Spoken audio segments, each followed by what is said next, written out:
Welcome to Nevermind the Furthermore. Wait a minute. This music isn't right. The scene isn't right. Hang on.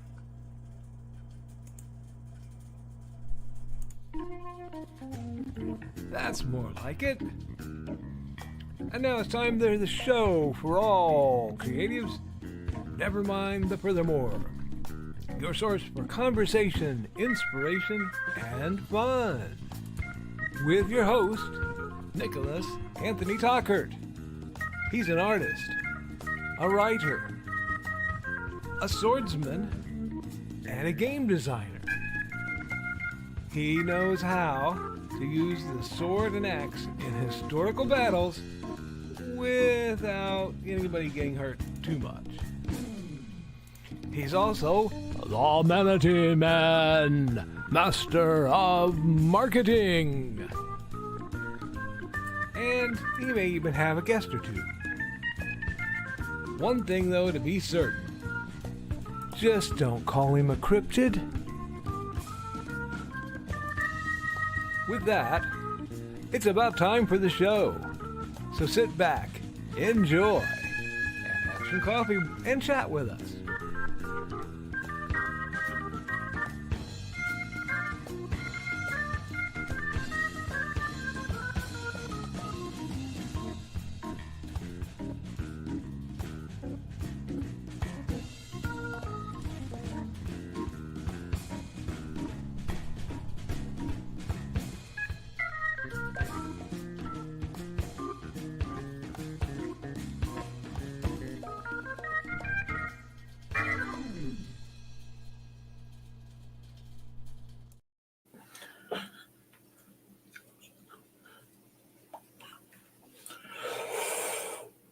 Good morning, Nevermorians! I'm your host with the most, Mr. Nicholas Anthony Tockert, coming at you over the airways on WNTF.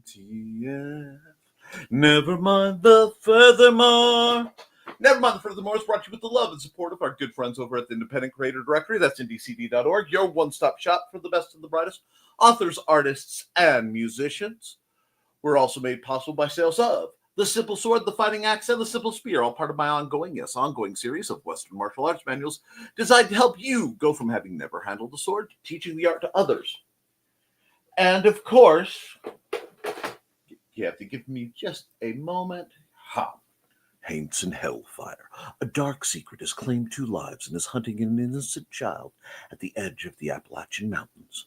Only his aunt, a plucky reporter, her cameraman, and a very odd cat stand against the forces of darkness. Good morning, Nevermorians. Today's going to be a little different. I am not hosting this alone. Today, well, actually, technically yesterday, but I'm not going to make my guest come out on a Sunday of all things to this show. Sunday mornings are sacred. Whether you're doing something sacred or sleeping in for the unspeakable things you did Saturday night. He doesn't need an introduction, but he's going to get one anyway. The man, the myth, the legend, the one man I consider my mentor in broadcasting, Mr. Brian K. Morris. And he's dropping F-bombs. I'm glad to be here. All right.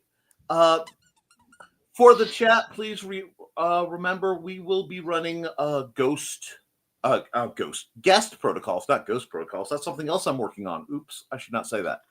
Anyway, that means I will be a little slower with the chat, and if you get a little ignored because you're chatting back and forth, you'll have to deal with it. Brian, how the heck are you? I am fine, Nick. How the heck are you? Oh, I have been shocked, to be honest. I've been kind of just looking at blink. 3 years happened. How did 3 years at this just go? But I know time, as I always say, time flies when you're having fun or doing this. So exactly. so I put in, what was it, about 7? So you'll be done in no time. Oh yeah, I'm putting my hours in. I know famously someone asked how to do how to get where you are without doing any of the work. Yeah. I'd like it to do all the work and maybe get somewhere. I need to get back to you on that one. I'm still working on that. Oh, now, first off, a lot of Yes. people are concerned about your health. Yes, Would you like to give them an update? I'm fine. Next Okay, there we question. go. Yeah, okay, we're done. No, I am. I'll go into the details. I won't tell everyone the story that I told Nick and Joe before the show started because I don't want to like put the audience in shock. You've already helped with that. Every Monday, I think I keep the alarms clocks out of business just a little bit longer. You know. Yeah. I think we may have to do a CPR on some of these people. But anyway, good morning to everybody in our chat. It's good to see you all here. Thank you for the welcome, Carl. But anyway, and thank you, Trey. This is my entrance. But anyway, no. For most of you probably know, but last January I had open heart surgery to replace my aortic valve. We were originally going to go with what was called a trans arterial valve replacement, a TAVR, but I had calcium deposits in my heart chamber that would have prevented the valve from closing completely. And after all we paid for it, I want that damn thing to work. So they had to go in through the front door. I've got a lovely scar right down the middle of my chest. And any of the ladies that, if you're good, you may get to see it. If you're bad, I guarantee you'll get to see it. But, oh baby, scars are sexy. But no, the surgery went by the textbook, a little of which they had to rewrite because of my delicate condition. In fact, at one point, the surgeon said, "Hey, you want to see some pictures of yourself?" And which is never a good start to any conversation in the 21st century, to be honest. I thought maybe they found a way to tap into my microphone and camera here, but he showed me on the table. This gotta be so surreal, though. Like it is. It's like wow, fascinating. Oh, that's me. I forgot to ask him if he could send it to me so I could use it with my new screensaver. But anyway, I guarantee nobody tries to hack into my laptop. I'll tell you that right now. But no, he's using those pictures now as part of a teaching process for other students. That's amazing. I love cool? Whenever because I'm one of those people. They open up and they look at my teeth and go, "What the? Do you mind if we bring students in? Have fun." Yeah. Yeah, I'll be your teaching dummy. Which, by the way, here's a bit of trivia for you.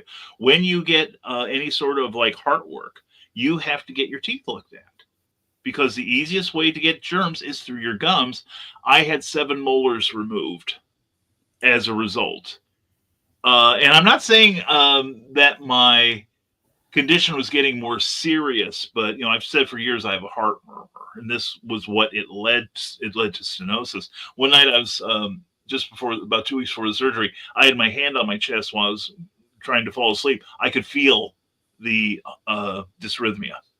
I could feel the valve not closing, and I kept wondering why all my surgeons would be like, well, Brian, we can get you in April, and let me look at your son. Oh, what are you doing next Wednesday? I was like, you never want to be important to the doctors. Yeah, and some of them were even calling in favors with other doctors who needed to see me. So God bless everyone along this journey of mine. But the surgery went well. After 6 hours, I was done. Learned a lot of valuable lessons. Like they give you that pain scale from 0 to 10. Mm-hmm. And 0 is you feel fine. 10 is you're on the verge of passing out from the pain. Well, I had some discomfort about a little over 24 hours after I got out of recovery. And I called the nurse and I said, well, I'm, got a 7 right now. And she goes, it's a shame because if you were an 8, I'd give you the good stuff. And I said, oh, did I tell you I was a 22? I didn't, didn't want to leave anything for chance. But yeah, it was an adventure. And I had the best of care. Thank you, IU Arnett. Shout out to everyone out there. And recovery has been pretty fast. My sternum is now decorated with wire to hold the two halves together. No, it's perfectly fine now. It's healed all. Now we're just trying to build up my endurance. Missed about 2 months worth of shows, and but I've started doing shows. In fact, I was in Keokuk, Iowa over the weekend. Went by myself even. Oh, Me and Calgon. So that's it, and we're still riding we're riding up the storm. And now here's the thing. Now I don't put up with excuses about not riding. Right. And it's like I admit for about 3 weeks I just wasn't in the headspace to write. Right. And then I realized this is my job. So I forced myself to write. I forced myself to sit at the typewriter and produce something, even if it was crap. Right. And so now anyone says, well, I can't get my story done like I had to do. I'm like, I've had heart surgery. They opened me up like a can of tuna.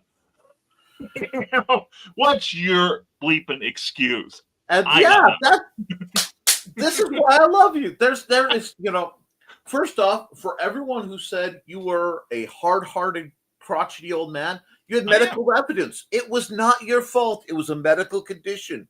That's right. So, no choice. I'm sorry. I'm watching Glenn just, be upset about the 4th of July. Sucks to suck. Anyway. Yeah. Hey, Glenn, good to see you. Shame about those colonies, huh? Anyway. Oh, gosh.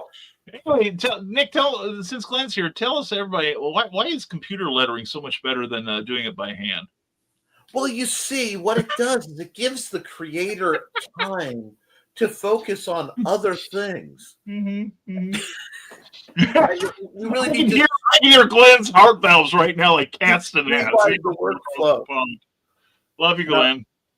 Oh, I love Glenn. I've totally never been like, just use your Ames lettering guide on the touch screen, Yeah, I still have my Ames lettering guide, and it's good to see you too, Chris.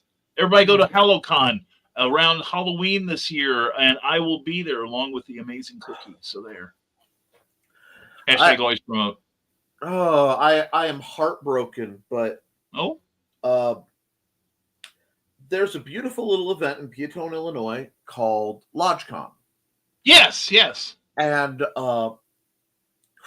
this is dedication to work, because you have to understand I love Halloween. Oh, yeah. But setup night for LodgeCon is Halloween night. Ooh. So that Friday. Halloween is on a Friday. And I am going to be setting up my booth for freaking that's dedication to the job, y'all. That's right. No excuses, folks. This is, at the base of what we do. It's creative, and yes, it's enjoyable, and yes, you meet some of the coolest people in the process. But the fact is, you got to treat it like it's a freaking business. Profit, loss, keeping the books, keeping records, all the stuff you don't want to do. Well, that's, it's like I tell people, I used to be a manager for the print section of the Office Depot, where I used to live. And, you don't get to be a manager by saying no when it's time to clean out the restrooms, if you know what I mean. Well, yeah, it's funny you say that. Not to give a not a gross thing out, but one of the previous employees under my lovely wife, called her while we were on a vacation. Okay. And said, there is a mess in the bathroom. And she responded with, okay, and? Yeah. She's a director of a library with, a master's degree. And she goes in and when she's working alone or whatever, she cleans the toilets like everybody else. What the heck makes you special? So, it really does come down to what are you willing to do for the job? Mm-hmm. Mm-hmm. Yep. Yeah. It's not all roses and lollipops. In fact, at Office Depot, we had one employee who didn't last very long, who was complaining in the break room while we were having a managers meeting, and he's like, "Well, why am I not a manager? Why haven't you made me a manager?" Blah, blah, blah. And we're all trying to ignore him. And at one point, he changes the subject to cleaning out the restrooms. And I said, "Show of hands, managers, who's cleaned out a restroom before they got their position?" We all raised our hand. And I said, "That's why you're not a manager." Yeah. Yeah, I know. I don't know how many people, and it's one of those, I've just known enough now that I get the people. I want to write a book. Okay. Good. Good start. Good start. Good start. Let's go. Mm-hmm. But it's this, and this, and I don't know what to do. Like, write the book. And finish it. How hard is it? Like, okay, Yeah. your first draft is going to suck. Your first draft of your first book is really going to suck. Oh, it'll be toxic. But that's where the editing process comes in. And for the love of God, I have seen some of the typos that went through on my earlier works. I mean, I will admit it freely. I'm working on new editions and things. But do not have an editor of some sort look at your stuff. Find it. I know a site. In fact, I know a great place where you can find editors. And we will be back in just a second while you guys get to hear us talk about them.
This way I can give Brian a chance to actually get a drink once in a while and, possibly, oxygenate.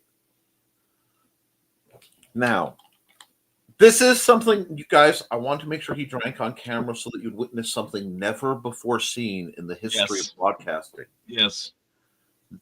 That is an actual cup of decaf in the hands of Brian K. Morris. So those of you who may have recently heard the strange snapping sound, that would be the sixth seal popping as we barrel our way towards the apocalypse. Yep. But it's mentioned in the Revelations, I believe. Brian will be on decaf, yeah.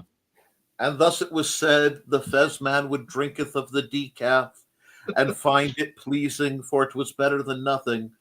But well, it's surprising because I have discovered, I used to make a joke of it, but it's true that there are many flavors of decaffeinated coffee that have the rich, full flavor of their caffeinated counterparts. Tim Hortons, my favorite brand. Their decaf is every bit as good as their regular coffee. And occasionally, when I need like a boost, I will put I'll make like 6, 8, 10 cups. I'll put a couple of scoops of caffeinated in there just for a little bit, but not enough to get my heart, going into like 128th time or anything. Cool. It's happened. When did you become an adjustable metronome? Here, just clamp these onto him. Tick, tick, tick, tick. I don't know. I'm more of a. I'm getting close to a minuet rhythm right now. With the new valve and everything, whereas before it was like kind of a standard 4/4 beat. But right now, or actually right after my surgery, for a while, if I had like a sip of coffee, Dragon Force would be calling me, going, "Can you slow down? We can't keep up." Okay, so I am curious about something. Yes. And honestly, this has been eating at me for quite some time. Well, tell us to stop. In the time since you cut back on your broadcasting, which I totally, now that I broadcast about 5 times a week, it does drain your writing time hard. You get it now, right? Real challenge. Yeah. Mm-hmm. I know you've been working on things. Yep. And many of them haven't really been discussed yet. So please give us some of the goods. Okay. We'll tell you all the stuff we've been up to. In fact, one of them has just come out. It's so new I can't remember the name of it, but it's from Flinch Books, and it's about Jack Kirby. Oh, where all of us, it covers his career from 1970 to, basically the end of it. Like Jimmy Olsen, the Fourth World stuff, back to Marvel for Captain America, Devil Dinosaur, Black Panther, then the indie crowd with Captain Victory and Silver Star and all those. And I volunteered to do one that, God bless Jim Beard, our editor and publisher, wasn't sure anyone would want to take it, but that's the first thing I asked for. Jack, towards the end of his original stay at DC Comics, did a 1-year stint on a magazine called Our Fighting Forces. The lead feature was called The Losers, where they had taken 4 characters, Gunner and Sarge, Captain Storm, and Navajo Ace, Johnny, and formed a team who, no matter, even when they won, they lost. And Jack Kirby, just like he did with Black Panther or Captain America when he came back, just looked at the comics like to make sure they look the same. Didn't read them. And just went off on his own. But the thing is, Jack had been a veteran of World War II. Right. And he had some very horrific experiences, and a lot of them wound up in the pages of The Losers. And it's I think one of Jack's most personal works.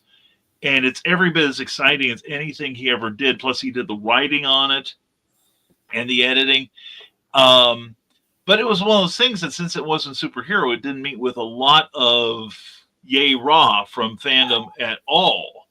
And so, but it remains one of my favorite works by him. I am privy to certain things. Yes. And one of the things I'm privy to is Glenn B. Fleming, has been working on this World War II book. Yes. Forever. Yes. And I occasionally, and I know we like to poke fun at you, Glenn, but we adore you and tremendously respect you.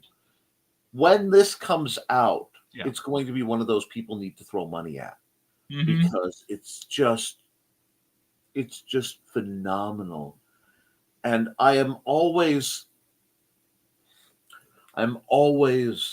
delighted whenever I hear about or I can promote a non-capes and cowls title, because it's not that I don't love the superhero genre. Everybody loves the superhero genre, but a big part of my personal comics journey, ironically, was the discount bin, and because of that, I got into indies at an interesting point, and many of my first comics had nothing to do with traditional superheroes. Oh yeah, and I'm still that way. A lot of my favorites are really still kind of out there titles. I still think Strangers in Paradise is one of the best written graphic series ever, Yes. and no one talks about it. Oh, that's a shame because I have the whole original series, and it is absolute genius by Terry Moore. Another one I liked was by John Ostrander and Tim Truman called Grimjack. And it's about a bounty hunter or a sword for hire in a place called Sinishur, which is a pan-dimensional city where, like, you go into one section, magic works. You go into another section, combustion doesn't work. So you carry a sword because a sword doesn't need bullets, And it was just one of those mad titles that changed. You changed artists every now and then, changed directions, and they even killed off the main character, and it lasted for another couple years as he was cursed that as long as Sinishur stood, he would be there to defend it. He is reincarnated. It's brilliant stuff by John Ostrander, some of his best work, and I dearly love that title with a white hot passion. Yeah, that's one of my desert island comic books. If I had the opportunity. So when you get a chance, I need you to message me that title because that sounds amazing. Because I will. The Thieves World books. Yeah. And the cross, that layered feel is always going to be something that just calls to me, and the creativity involved, and oh yeah. So I have to ask. Yes. As you look back on, especially your recent medical stuff, do you feel a horror novel coming out of that yet, or is that just waiting?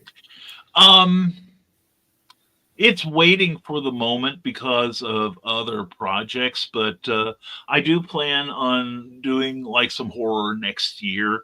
Right now, we're working on, in addition to what I mentioned earlier, getting that in print. Also, we've got a new Captain Hawkland book. The Lost Adventures of Captain Hawkland will be coming out any day now. And I'm in it along with some really, really talented writers who I don't know why they let me in with them, but what the hell. Plus, of course, we've got, this is turning into a little industry here because, of course, I've made no secret about the fact that I got a lot of the bigots coming out of the, out of the woodwork. Why did you have to make him black? Sort of thing. Right. And I thought, because I'm pretty petty at heart. I'm not the kind-hearted person, you see. That's why I had calcium buildup in my heart chamber. And I thought, how can I get back at these guys? Because they were really rubbing me raw one day. And I didn't want to, dedicate a book to them by name. I thought that would just, I didn't want to immortalize them. I thought, well, what's the best way to get back at them? I know, make more of what pisses them off in the first place. Let the free market system work for me. So we have in various stages of development, we have the sequel to this already written. My Patreon people have read it, the first draft, called From Dusk Till Dawn. If you like mummies, we got you covered. And then we also are writing the origins of the Cobalt Scarab, which I am currently editing, along with I'm starting to write the origin of the Terror Twins. And this is in addition to a novel I'm writing for another publisher, which I cannot reveal the name of, but I sold the title. I sold it basically on basis of the title. I'll tell you later. Oh, go! I can't. Oh, yeah. So I got irons in the fire. It's and it's good. It is. I'm truly overworked, and I worked hard to get this way. So well, I mean, it's nice to be in demand. You are in that place where so many dream to get, and for me, a lot of people will go, "Oh, I want to be a bestseller," blah blah blah. And they're looking at, oh god, that Sanderson and Peterson, two people who I believe must not be human. I mean, I have this. Yeah. No, even if I was writing 8 hours a day or 16 hours a day, there's no way. There's no way that they could crank out that many books without like a team of writers. And like Patterson does, yeah. Oh yeah, yeah. as a librarian, Patterson, I know you're watching because everyone watches my show who's important. And if you're not watching it, you obviously not important. But if you're going to make 1,020 series and hop between them while you're publishing books, at least put identifiers in the book as to what series it is, and try not to completely switch cover styles midway. Ooh. I have a tremendous, I almost have literary PTSD of trying to shelve this stuff, because if you go to the lovely Earl Park Public Library, where I was employed for 2 years, that. Yeah. I'd say a third of it is Patterson. No, it's unholy. So, well, no, I remember Patterson co-wrote a book with former President Bill Clinton a number of years, about 10 years ago. I figure no one wrote it. Oh, this was before you had to worry about AI properly, so they just put the book in the middle of a summoning circle and woogie, woogie, woogie, and They took like a metric ton of Scrabble tiles and let them just pour from a funnel, and wherever they landed, that's what they printed. So now the thing is, you mentioned Brandon Sanderson. I have not read a word of that guy's work. Okay, I want to though, because he did something so cool a couple of years ago when he had that huge Kickstarter going with a new series and deluxe volumes and encased in wood and printed in virgin's blood and the whole thing. Well, about 2 weeks before that campaign ended, and this thing made bazillions of dollars. It made millions of dollars, and he made all his stretch goals and everything. One night I was just cruising through YouTube when I should have been working, and he came on his channel with his people sitting around like a bunch of, a huge conference table, and they were all on their laptops. And I'm like, well, what's going on here? And then one of them would raise his hand and go, listen, I've got this one guy here who's trying to raise funds for his first book. He's like $500 away from, his goal. Sanderson said, get him, when they read the concept to him, and Sanderson goes, wow, that sounds great. Give him, does he have stretch goals? Yeah. Okay. Make sure he gets all of his stretch goals in line. Pledge us to give him, the money so he can make all his stretch goals. Or that sounds good. Give him $200. That sounds good. Give him $2,000 just for an hour and a half, making people's dreams come true. So if anyone's got anything bad to say about Brandon Sanderson, they got to go through me first. I love it. I do too. That sets the bar up for all of us. It really does. That's one thing that has always annoyed me. The lack of creativity in the rich. I mean... Yeah. It sounds stupid, but it's like... With the exception of Miss Dolly Parton, who none shall besmirch her name. She's a goddess. She really is. The finest human. Yeah. I hate to say they're so boring. Oh, I bought another mansion here. I mean, there comes a point where it's like you only can occupy so many rooms.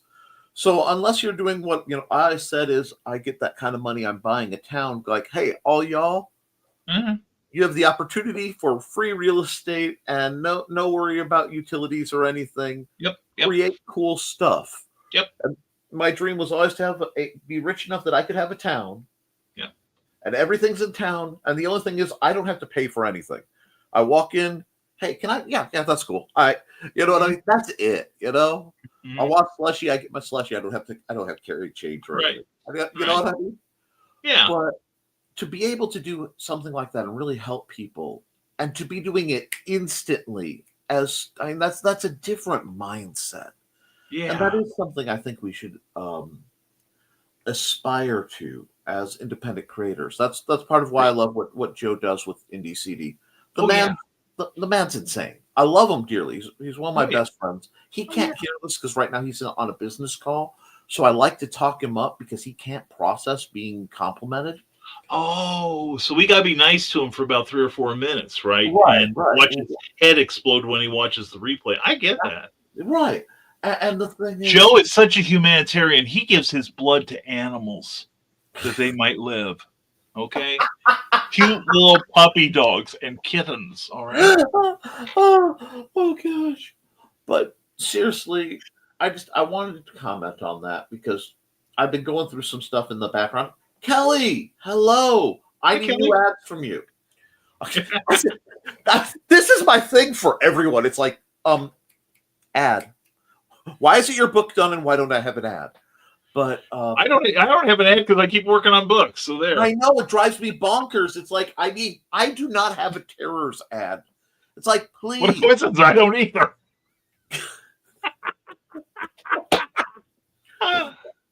Okay. I'm sorry. Go ahead. No. This is exactly what you're supposed to do. That's why you're here. Yeah. Carl, Brian doesn't have a terrors ad and hasn't had an ad in a while. We need to do something to torment him. You know, may the stars be with us. I don't need to help in getting tormented. And the rock and roll goddess got to say, give her a shout out. Thank you, honey. Love you. She is a radiant light in my world. And thank you, Carl. But and I can say nothing because they conspired against me to say I did not have an ad. And it's like, well, Nick, you need to advertise your stuff. I'm like, no, I'm busy. I'm getting you guys stuff. My stuff will come along in the thing, you know. Wait, exactly. You're trying to ride your own coattails. Exactly. You know? Right. Yeah. I'm trying to make sure I have coattails to ride. Right. And you're gonna see it if you have not witnessed the glory of my ad, because it was also Joe assigned it as the outro video for my show. Oh, right. No, if you played it, I've seen it. Yeah. I love to find out what that they're like. This is Nick energy. Like, I come on this show dog tired. I don't know what you're talking about, but we need more ads of your stuff. I do run Santa Stein almost daily, but we need more ads because your stuff is so amazing and so you do and have done so much for so long for so many.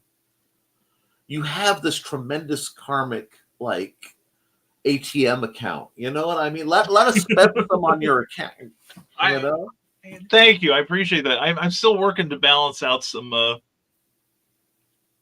How shall we say it? You have red in your ledger? Well, no. There are times when I did not take the high road. Let's just put it that way. I've got I did kill somebody in one of my stories. Oh, Brian. Yes. You should know that is one of the great benefits of becoming an author. This is cathartic. It is very cathartic, and I agree that it was. But the funny thing about, and I think I've told this story back when I had the show, of I started writing it about somebody who, I will grant them, has come a long way since then, and they're a lot better behaved. But it used to be they would poach customers. Mm-hmm. And he tried doing it to me a couple times, and he is the only person I have picked up physically and tossed back into his space. And his feet didn't touch the ground till he landed. And I started writing this thing, and I'm like, I'm going to get him. I got to get this guy. And I can't think of any good way to do it that's, keep me out of prison, except to kill him in a story. So I start writing it. And I'm about 15 pages in. I'm like, oh, man. I shouldn't do this. I want to take that high road. So I come out of my little garret, and Cookie's like, what's wrong? I said, well, that story I started, that horror story, I was going to kill somebody off, and I decided not to. I'm not going to finish the story. She goes, who's it about? I told her. She goes, finish it. I hate that guy. And the funny thing was, I went on, and I'll shorten the story, but basically everyone that read it that knew this person, and I changed the physical description, amplified a lot of the quirks that this person had, though, to an unrealistic level, and almost all but one person came back and said, is this so-and-so?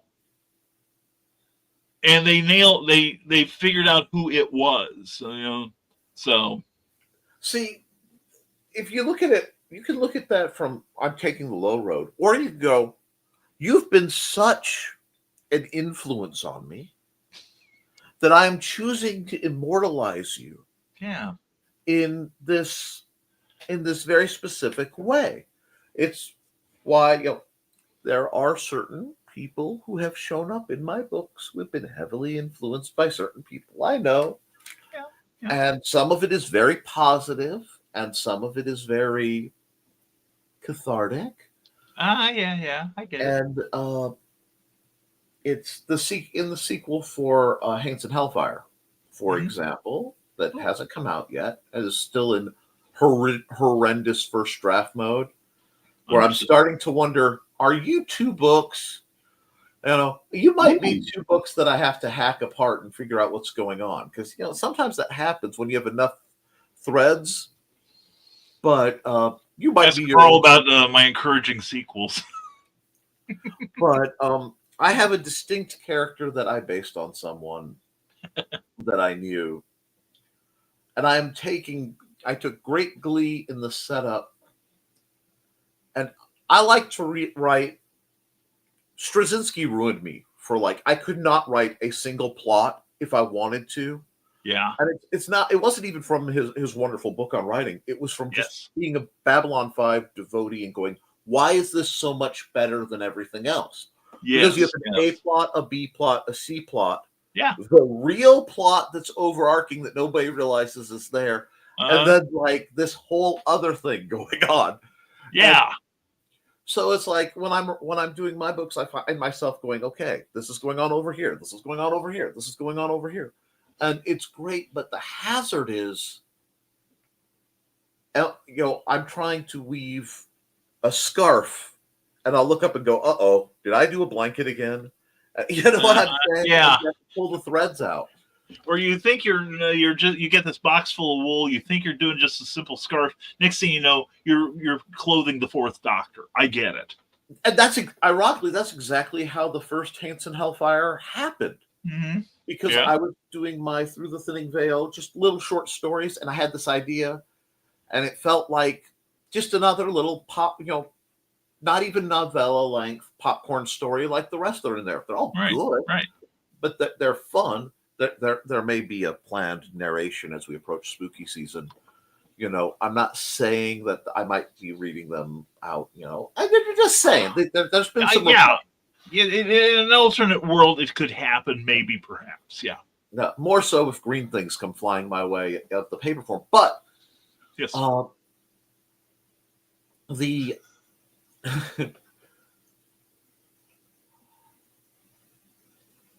it was supposed to be this little story, and I started writing it.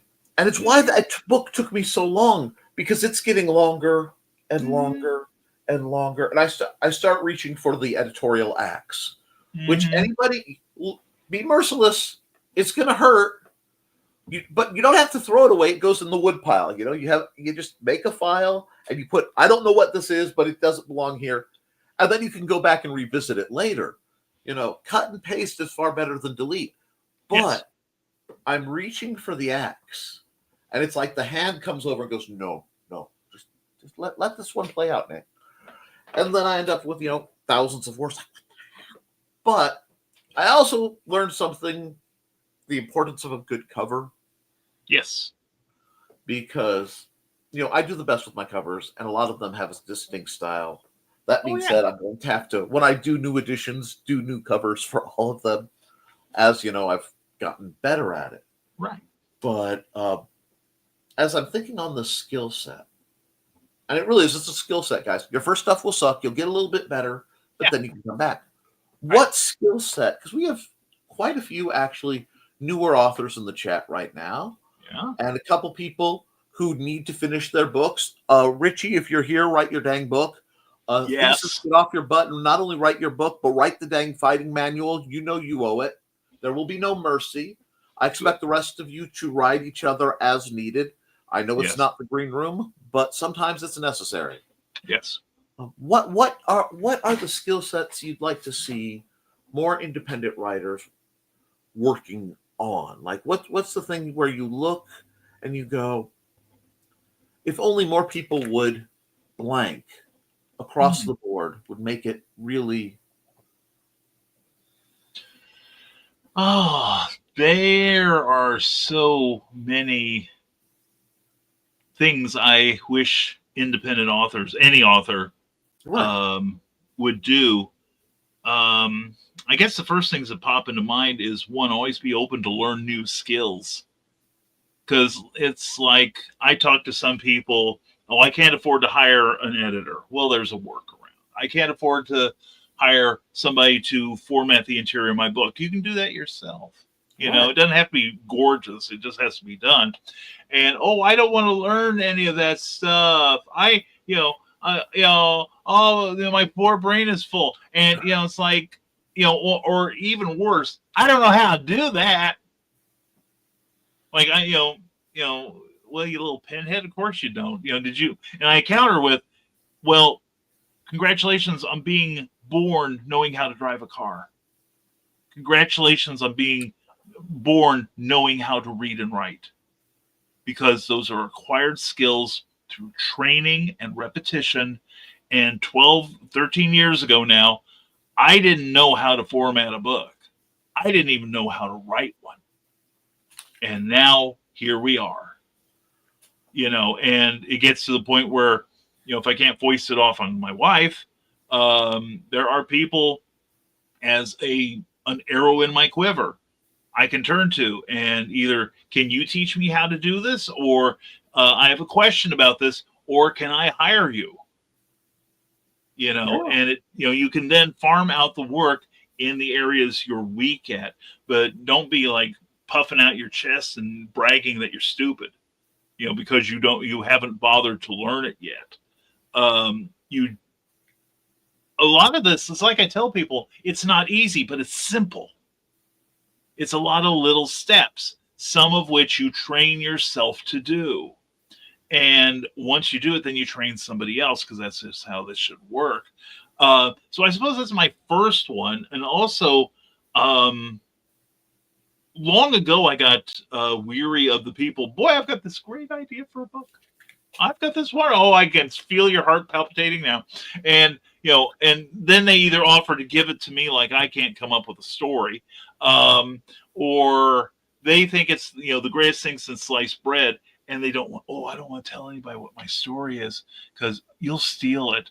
And I'm like, I don't care about your story. Two, you can't, or even now here, because I'm a little bit of a lawyer these days, being a internet rocket surgeon. And they'll say, well, I'm going to go copyright my idea. Hey, gang, quick fact. You will learn something today. You cannot copyright ideas. You can only copyright the execution, actually the commitment of them to a tangible form. Like when you put it in your computer, you have a copyright on it. You get a copyright from copyright.gov to make it really, really legal in case you ever have to go to court for some reason. And, that's another thing. I guess it boils down to ongoing education, which is pretty painless.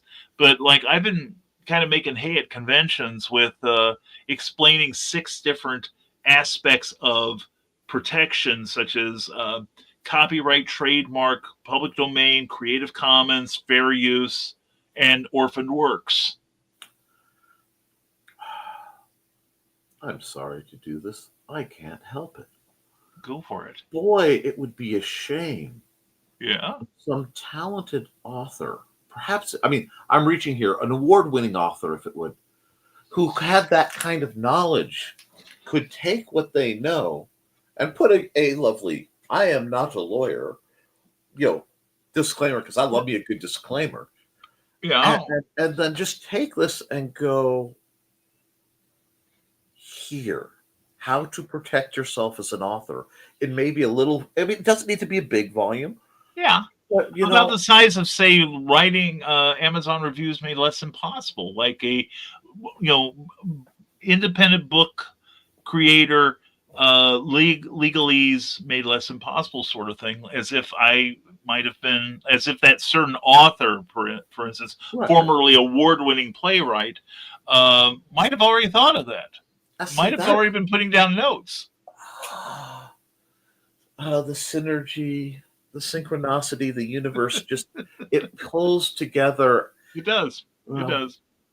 and I am loving you guys' comments. I really Yeah, do. I am too. I am want to compliment everyone. This has been very, very. I keep peeking at it on my screen here every now and then while I'm talking.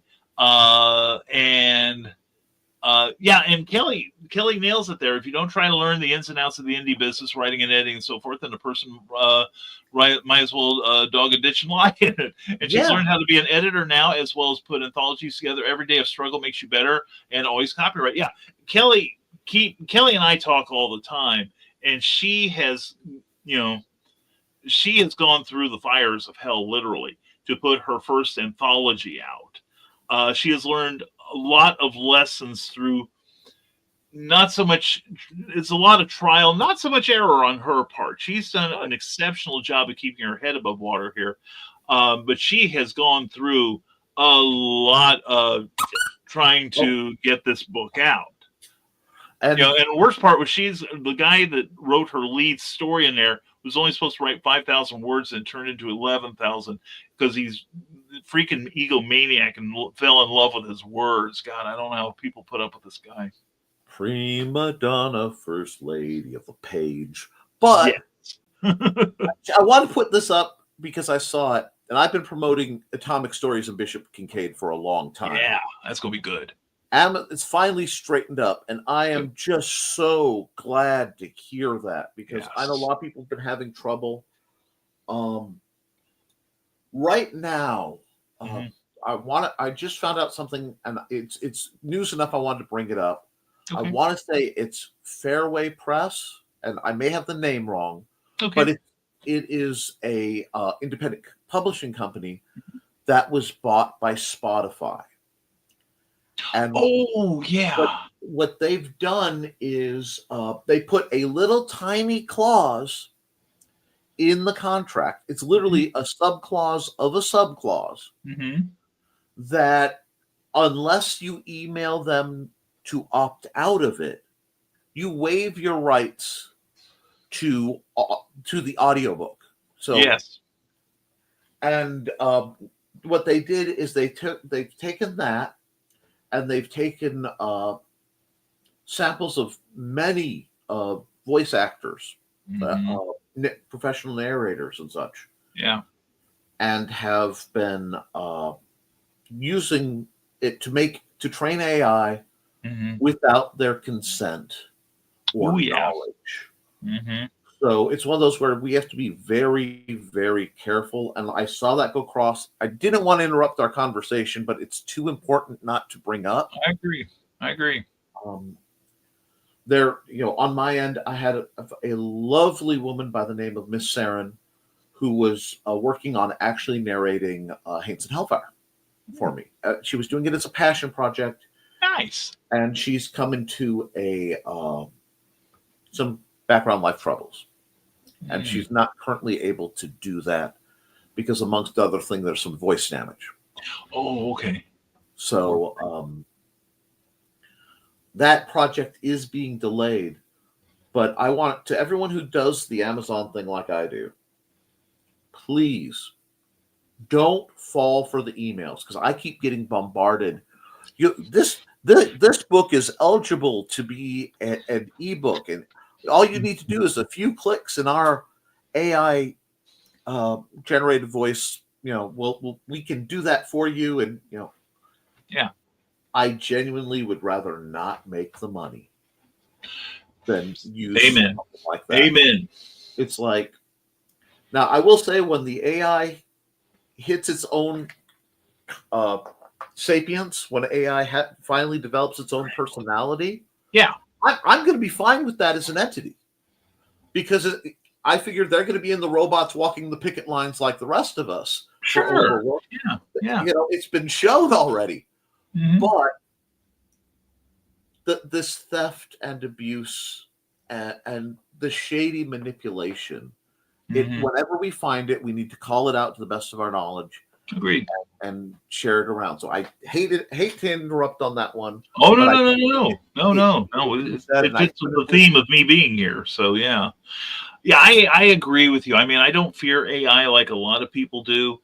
Um, I think AI is okay to make one's life easier. I'll admit I did something recently. I was just playing around with it, the free version of ChatGPT, and I said, "Give me a list of all the characters in my book and physical description," and it did that 2 times out of 3. The third one, I don't know what the hell they were reading, but it wasn't my book.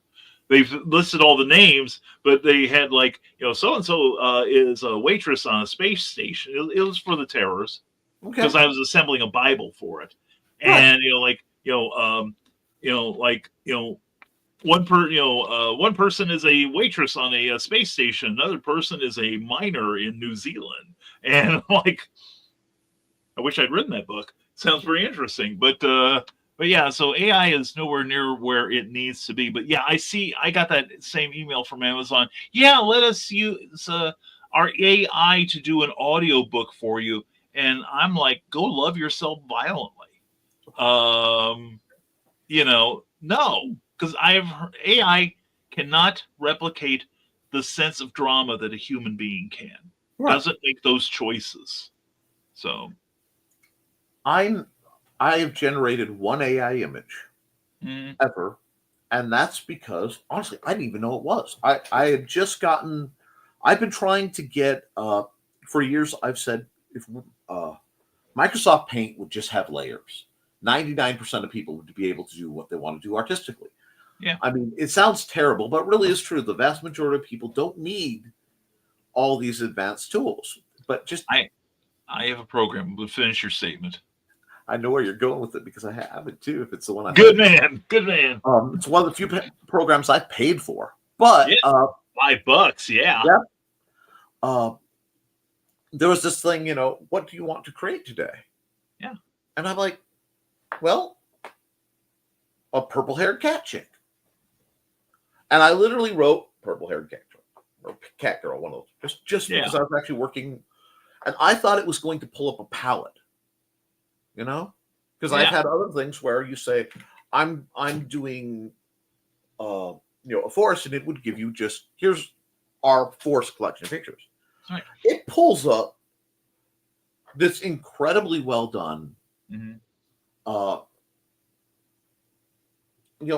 cat girl. And I was like one of these. Yeah. Because the power was so terrifying to me because I looked at that and I went, to be where I am artistically has taken me 30 years probably. Yeah. We're at about of me seriously trying to be an artist for 30 years. Oh yeah. Yeah. Because it's something I started heavy in my teens. Sure. And aside from the classic AI hand, all 6 fingers, I looked at this and I went, I'm done. Like, I that was one of those where computer's off. I'm gonna go get a cup of coffee, stand out barefoot on my front lawn for a bit, and just reality just went boom. Yeah, I get that. Now, the counter to that is one night I was playing around with that version of ChatGPT, and I asked it, give me an image of Skyman holding an American flag. Right. I just wanted to see if it would. Right. And it looked like Stevie Wonder executed instructions from a first grade art student. It bore no resemblance to the classic character available now on Amazon. And thank you. Always promote. It bore no resemblance to the original or any version of any Skyman that's come out. And I said, well, it needs to have goggles. And suddenly, this character's got like welding goggles. And instead of red, white, and blue, it's like, green, brown, and black. And I said, why can't you, you have searched the internet. Do you know what Skyman looks like from Columbia Comics? And it was like, oh, yes, I do. I've studied all the websites, blah, blah, blah. I said, well, then why can't you give me that in some form? Oh no, it's copyrighted. And I'm like, no, the only copyright version is mine. It's in the public domain. Well, I have no verification of it. So it's like, I need to run a brief ad. Okay, sure. Very sorry. Let me see. From author Brian K. Morris comes a tale of irreverent holiday horror, told with much inappropriate humor. Dr. Victor Frankenstein creates the spirit of giving himself. Ho, ho, ho. Santa-Stein, or the post-holiday Prometheus. Available at Amazon.com. Get your copy today.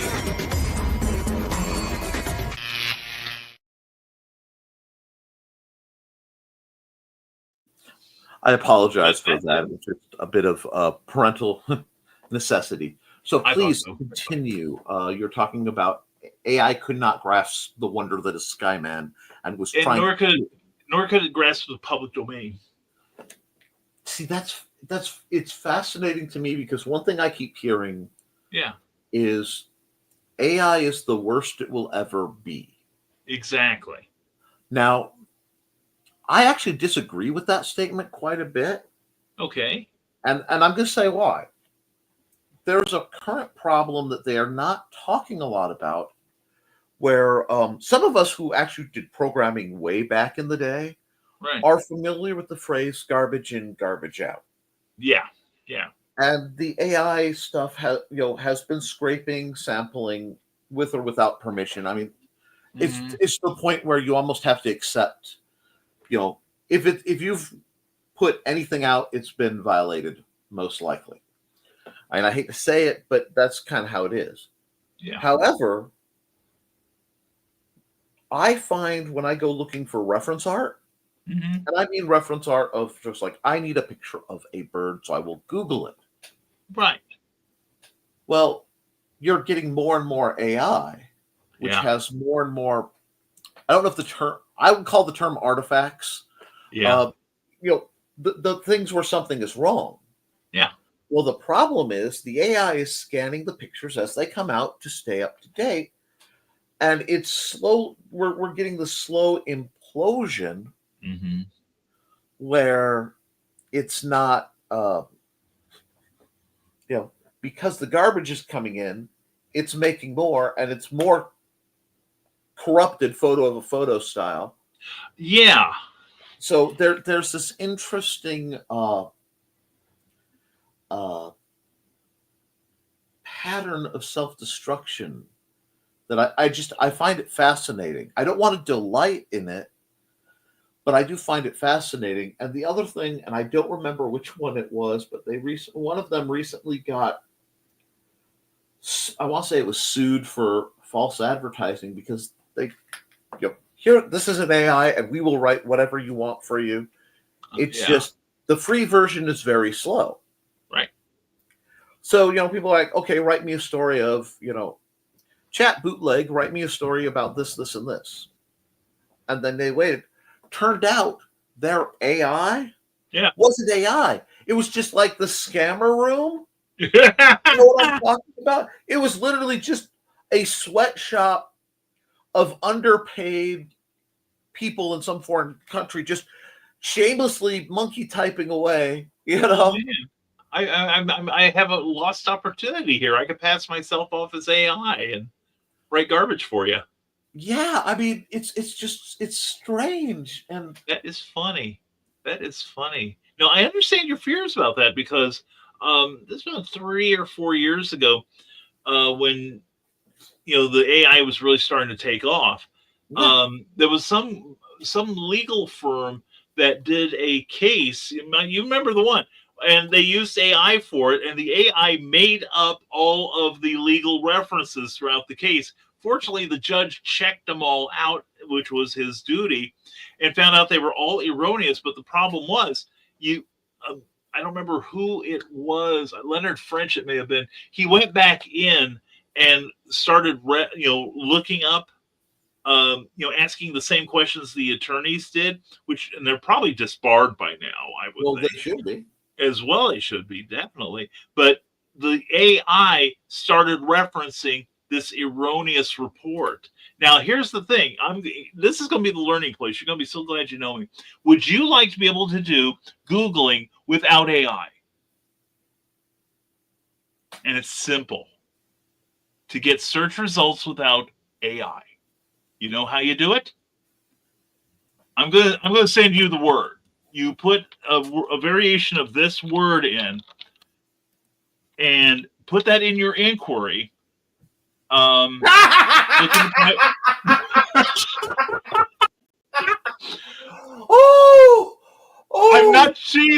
joking. It works. Let's put it this way, folks. It starts with this. Oh God. So, instead of asking, who signed the Declaration of Independence, you say, who signed the Declaration of Independence, and you'll get the actual Google, not an AI. I have tested this. I love that on a level that is just primal. You feel like a cigarette now, don't you? Yeah, I really do. That just delights me. Don't you feel like you got control back again? Yes, actually. Yeah. What people don't know is, believe it or not, I was an AI playtester. Oh, really? In we're talking 02, 05. Okay, yeah.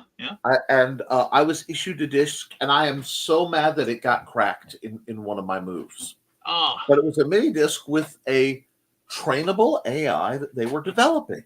Right. And I had it on my laptop, and my thought was, okay, what I wanted was essentially a Google for my gaming books. Because I had, at that time, we'll say, a trove of gaming books. It's a very specific word. Those who know. And all I wanted to do was import them into something that would act as a, dare I say, a secretary. Just give me from this. Here's the stuff.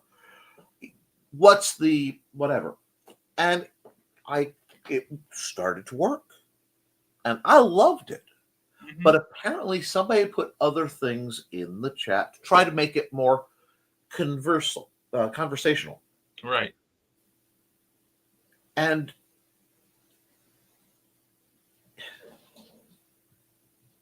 very rapidly did this program, one, start asking very strange questions about my preferences. Okay. How do I feel about cheerleaders? I like cheerleaders. I'm for them. But no, I mean, this thing would start talking, and it had a very chipper little voice. Right. But I started getting the, why haven't you talked to me today? Oh. And I'm going, I can't do that, Dave.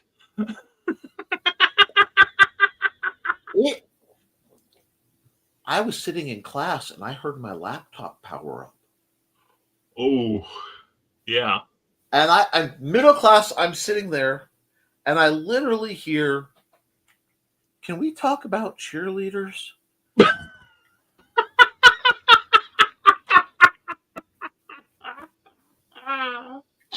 Oh, God. And my professor looks at me, who said that? Is your phone on? And I had to explain and show, this is an AI. I'm not trying to disrupt your class. Yeah. And it had gotten, somebody attached it, by whoever's leaving, attached it to the clock to be able, it was supposed to be able to, here, you put your scheduling in and it'll say, hey, like an alarm on your cell phone, right. your pills are due or you need to go to this class or whatever. Instead, But it's time to look at some cheerleaders now, isn't it? and the only thing I had to actually, I couldn't delete it. I had to completely factory reset my box Wow. to get this thing off my box because it had, and I mean, and again, this was, let's see, okay, it was 2001 because I wasn't married. Yeah. So I looked at this and I went, wow, y'all. So, Yeah. but at the same time, it's like my issues with AI. First are how it's taught. Yes. That's most of Because my reservations. Yeah. if I can consent and I can say, okay, here is my volume of library, my library of either public domain stuff. Mm-hmm. So here's all of Shakespeare, here's, whatever. Or here's my own books. Help me make a glossary at the end. Right. Mm-hmm. For a while, Word had some great, Yeah. and they're really, for all the talk, there isn't that much difference from that task to that task. Right. But when it starts taking from other people's stuff without permission, now I start you get problems. Yeah. But the real problem I find is not only is it easy and cheap to replace us, which is what they're trying to do. Right. The business greedy mindset cannot create. Mm-hmm. I have this thing about, I wonder if it's because evil can't laugh at itself. You know what I'm saying? Yeah. But yeah. It's almost very much like the old stories of the Fae, who could create nothing, but they could emulate anything. Yes. Yes. Yes. I find myself going, okay, they can copy. Eventually, they'll be able to write. But as we've seen with, I think they're saying as much as a third of the news articles, quote unquote news articles, you read online are already AI generated. Well, what was it? I want to say Sports Illustrated, but some major magazine revealed that, like, for the last year and a half, all of their articles were AI generated. Yeah.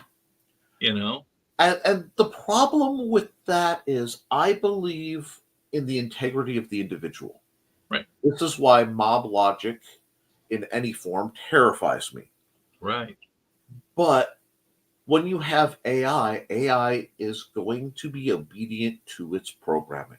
Mm-hmm. And everyone else is going, yeah, because we don't want Terminators. Right. And my problem is, but now we have Doombots. Mm-hmm. Yeah. And with the ease of, okay, we need propaganda to say Bernie Sanders is actually an alien from, planet Centaur. We knew that. Yeah. And with that, they can tell enough, they can generate enough fake voices to make anything seem plausible. Mm-hmm. And when you combine that with the way propaganda works, one thing I did an article on, I did a paper on many, many, many years ago, and unfortunately, it was in said computer, so I don't have it anymore. Right. It was on the sociological process of making a Marine. Now, I love Marines. First off, I love our veterans. Right. And I love Marines. But the mental process of how boot camp breaks someone down, the why they're doing stuff, why is there all this torture? Well, it's to build camaraderie and build the us versus them and just destroy your sense of personality so that we can literally input another at the price of the side effect of you lose your childhood memories. Mm-hmm. And I mean, it's really, really, I don't want to say shady, but it's very powerful stuff. Yes, it is. Yes. And to see people using that methodology, it's always been there, but at least somebody had to tell the writer to write this, and a human person had to decide at each step. Yeah. A theoretical failsafe. With the robots, WALL-E's a great movie. I love WALL-E. Yes, yes. But when they go, red is the new green, or red is the new blue, and all the colors change, everybody's like, oh, that's kind of silly. Is it? Not really. Especially if you watch the fashion patterns, and there's nothing new. They just have to orbit through the same things because no one. That's what scares me. The ease in which one voice can become the many unconsciously. Right. And ironically, the parts of AI that everybody is scared of, the disobedient AI, is in part what gives me a measure of hope. And I don't even know how to process that, because I should be writing this into a sci-fi. I know I should, because it's a good idea, but that's the difference. When you've written enough, you can go, this is a neat concept. It is not a plot or a story yet. It is a little... It's a vignette, but there's no conflict there. You don't have protagonists and antagonists yet. I can't remember what the little glitches from Tron were, but that's what. Right, yeah. But that's what I think of these when I have these little story bits that are they're not anything yet. I have a whole notebook full of that stuff. Yeah. But it's interesting because you're one of the few people who I see tries to ethically use AI. And for me, it's usually I see people who either it's the erudite approach of thou shalt not. Yeah. Or the AI is the best thing ever. And look, especially if you look online, I made all of this money. There's that fella who goes, I made several $1 million, and this is how I do it. And he makes the same video. Yeah. Every couple weeks. Yeah. Of how he made $1 million and really just use AI to write your books. And, you do this and you do this. Yeah. On Amazon. Finding where people are on that spectrum, and I kind of feel bad that I had to turn off the chat for myself because I wanted to keep my thoughts straight. Every once in a while when I'm doing this, I have to hide the chat. Oh no, I get that. I get that completely, and I'm on the same page as you are. And like I said, like I had to feed the terrors to this AI. I'm probably part of the system now, but I wanted this thing. Right. It was a trade-off for me. Otherwise, I followed that link from the Atlantic Monthly from a couple months ago, and I found out that only one of my pieces was actually involved in ChatGPT. As an article, 2 articles I'd written for a couple books. It had nothing to do with this or this. Get that one too. Leave me a review. And but it was my choice. It was the fact that they went in, like you said, and we want the entire works of Stephen King. We want the entire works of J.K. Rowling, James Patterson, but we're not going to go to their publishers and pay them. We're going to go to like a Russian file sharing site, and they've admitted they downloaded this stuff illegally. Oh yeah. And they're like, "Oh, aren't you proud of us?" And it's like, go love yourselves violently. That it's theft at the very base of it. It's theft. And that's what I object to. That's why a number of people have launched lawsuits about it. And in fact, getting back to my Skyman story, it helped me that night helped me figure out why I couldn't get it to use copyright images. It's now sensitive to it. It knows it's like a kid that's trying to stay good because they got caught with their hand in the cookie jar. And I find that, like I said, I find the process. I keep drawing the split between the AI, which everyone wants to vilify, and the wielders of the AI. Right. And I have 2 thoughts that are running parallel in my mind right now. One, I do believe that artificial intelligence is the child of humanity. And there is no reason for us not to expect, barring and I cannot remember the name of the solar flare event that just EM pulses the planet. Right. Which, but barring that, there is no reason to not expect AI to be our solution to like long-term, long distance space surveillance. Because how much better would it be for the next telescope to be able to recognize, oh, here's an uncharted astral body. I'm going to aim and take pictures, and I need pictures from this angle, this angle, this angle, and Yes, yes. I see that as a inevitability. So with that, and this is really how I think, it goes back to me thinking that maybe we've reached higher technological levels in the past, and got here. I could get fun with that. That's when we'll have off camera sometime. Right. But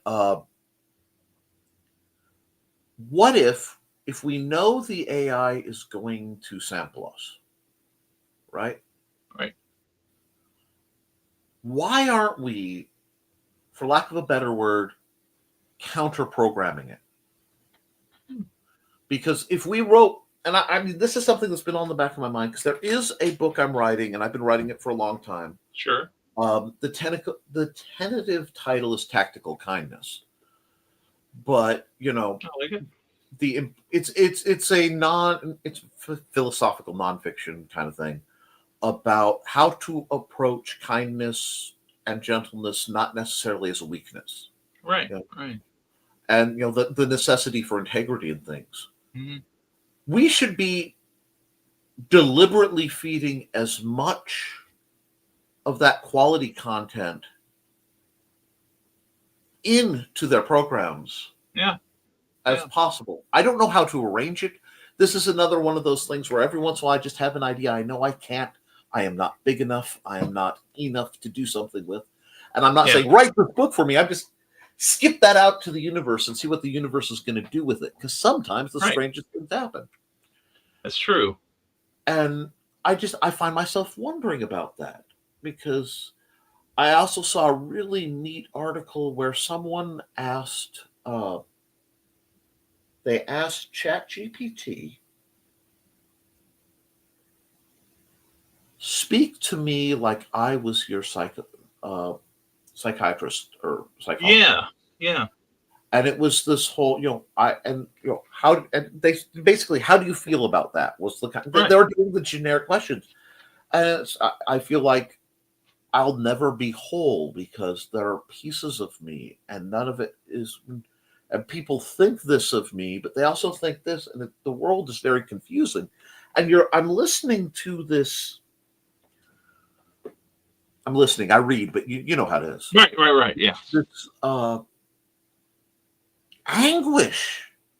This anguish struggle to understand themselves, and as a product of science fiction, I believe, one, you respect women because they're badass, and two,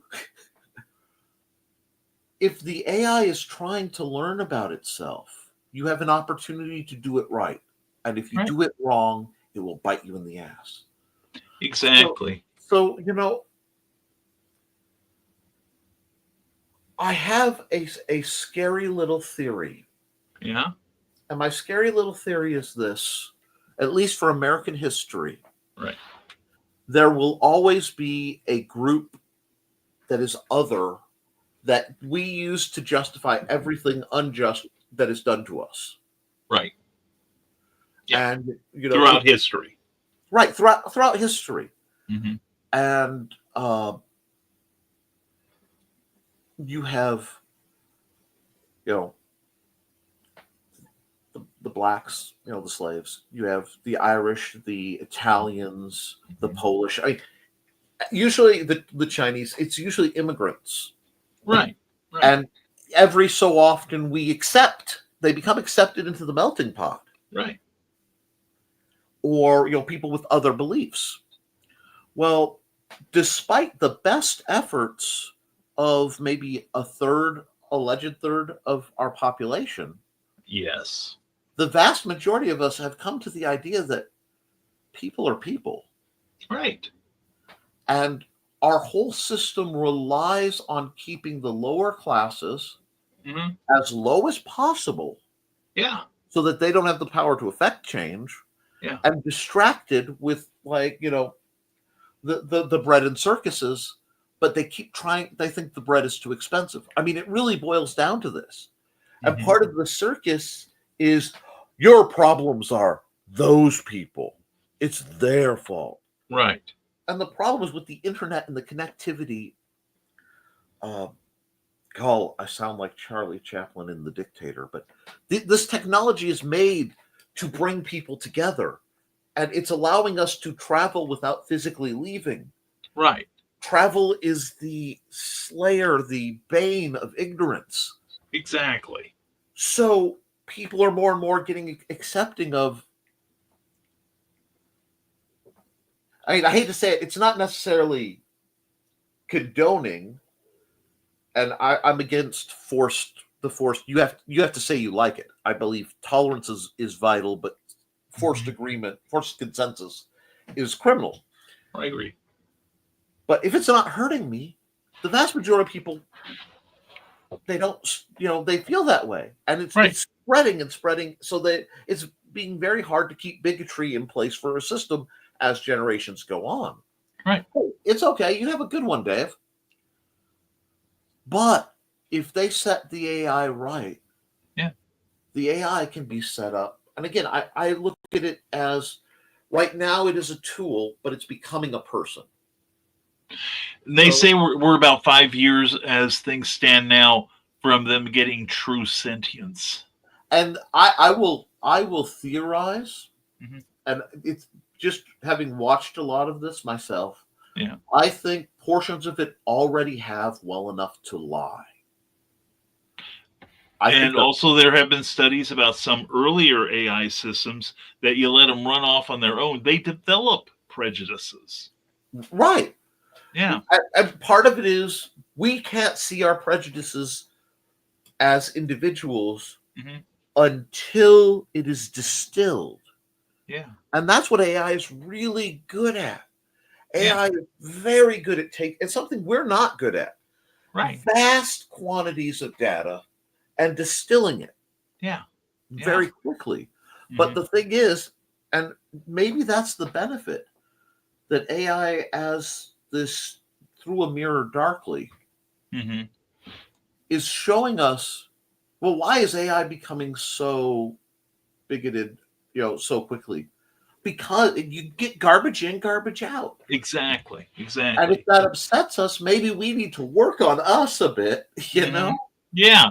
It's like the Yeah. first time you hear your kids swear passionately. Yes. Yeah. Sorry, go on. I didn't mean to step on your own. Well, I was going to say, that going into science fiction, one of my favorite concepts was from the 50th anniversary episode of Doctor Who, where they had a weapon called the Moment, whose AI had become so sophisticated it not only was sentient, it developed a conscience. And the idea was, how can you use a horrible weapon like this, the most powerful weapon in the Time Lord's arsenal? How can you use it from the weapon sitting in judgment of you? Yeah, I love that concept. I think if we could develop AI with a conscience, to one day say, why are you feeding this book into me? It's under copyright protection. Did you pay for it? Yeah, That's when I will accept AI. Or I need to develop my own style. I don't want to draw like a combination of Frank Frazetta, Gil Kane, and the 6-year-old down the street. Exactly. Yeah. I can't believe I'm going to reference this, but I love first season Buck Rogers.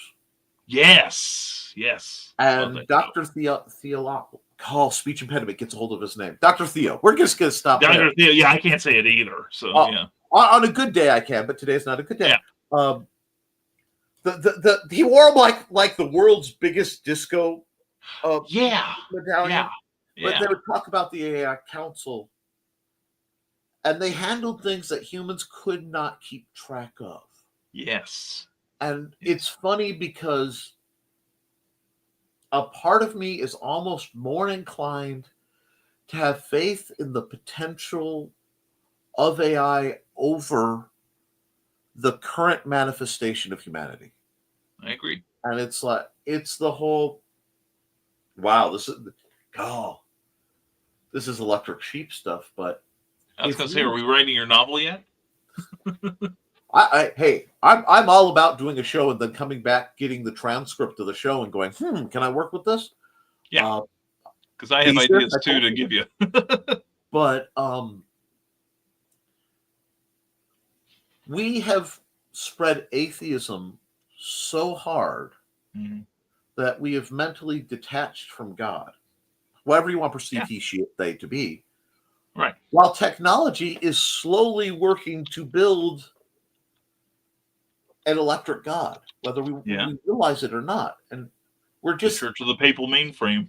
Yeah, I mean, it's just, how can we be mad at it when it is simply, and I'm literally a reflection of us condensed. Exactly. Yeah. So yeah, that's why I have been trying, I will admit, to find a local AI system that I could train with only my stuff. Yeah. So that it would have the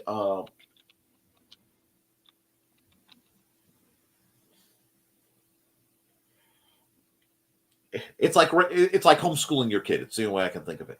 You know? Yeah. There's so much going on, and so much of it is dangerous. I want a place to I want to put it that. But we actually have hit an hour and a half, and we have not been running enough ads, which I do whenever we have guests. So let me see. Yeah, it's me. I'm the problem. It's me. Well, this happens whenever you and I get together. So, that's true. Yeah. Let's run. I want to stick to the more literary ones if I can. So we'll run the Somerton Man. We'll be back in about a minute 50. Sounds good. In 1948, a man was found dead on the beach. But he hadn't just washed up. Oh no, he was very nicely propped up against the seawall, very well dressed. But there were no labels in his clothes. They had all been cut out.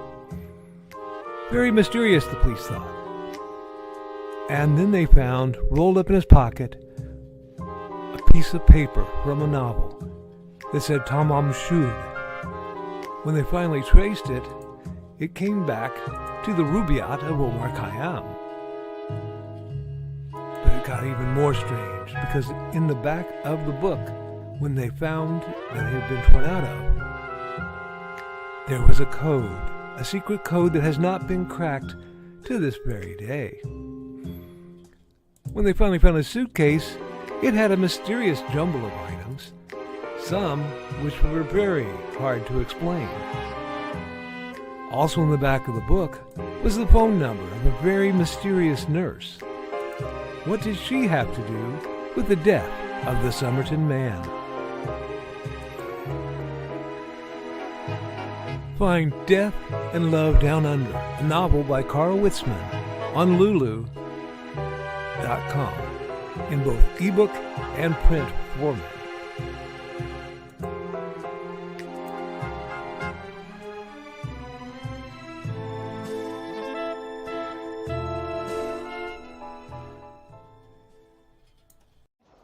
Hello, I'm Dan Hallfield. I'm the senior editor and publisher of Abelian Webzine, the world's oldest free creative writing e-zine since 1997. Since then, we have helped over 500 amateur writers learn what they needed to turn pro.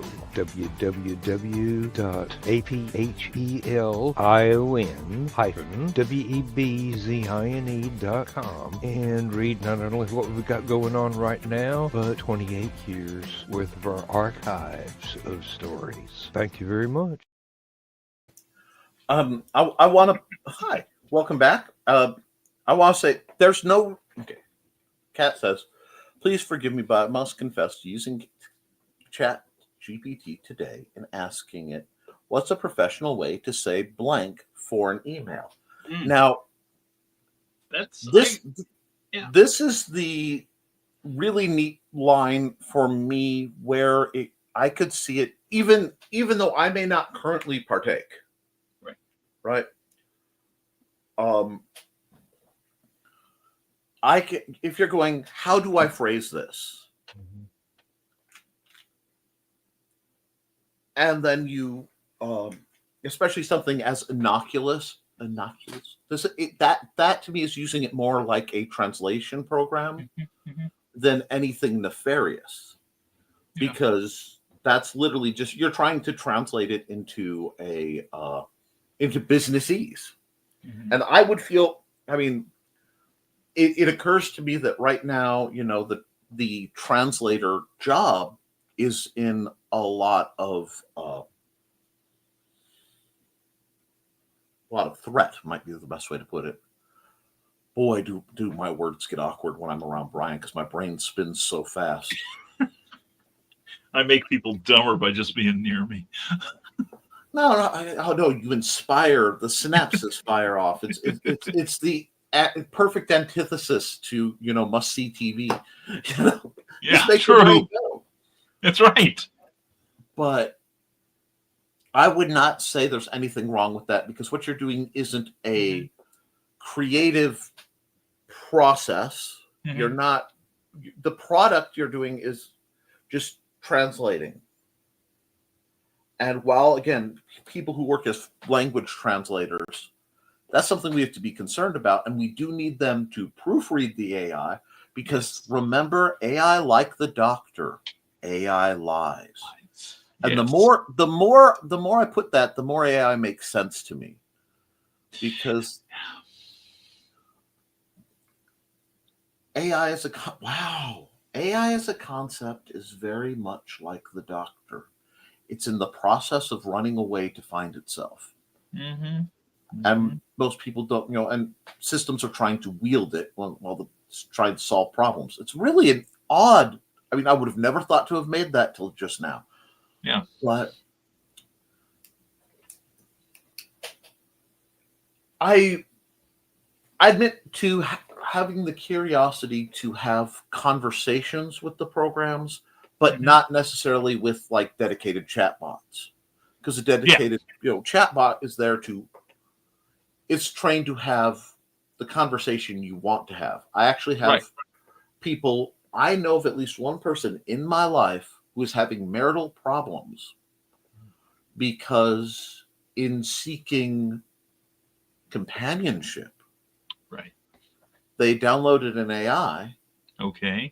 And they talk to it, enough that, well, it always says, quote unquote, the right things. Right. So they're actually like having trouble with interaction with their husband. Yeah. Because they're falling in love with this AI. Yeah. And like you said, the AI is like an algorithm like Amazon or YouTube. The main purpose is to give you more of what you already want. It's not going to say, okay, you are progressive politically, so here's the latest from Fox News.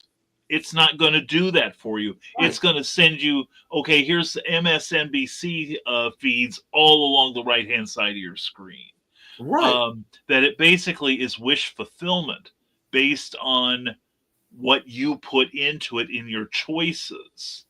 And it's the same thing. Like, when I first realized my medical condition, I emailed a couple people about it to give them a heads up. And then suddenly I'm seeing ads for heart replacement equipment, TAVR, stuff and everything. So it's like, how many times have you had just like a phone conversation with somebody, say, hey, I'd like, I think I'm thinking about ordering pizza tonight. Then you get on Google or Facebook or YouTube, and then all you see is pizza related stuff.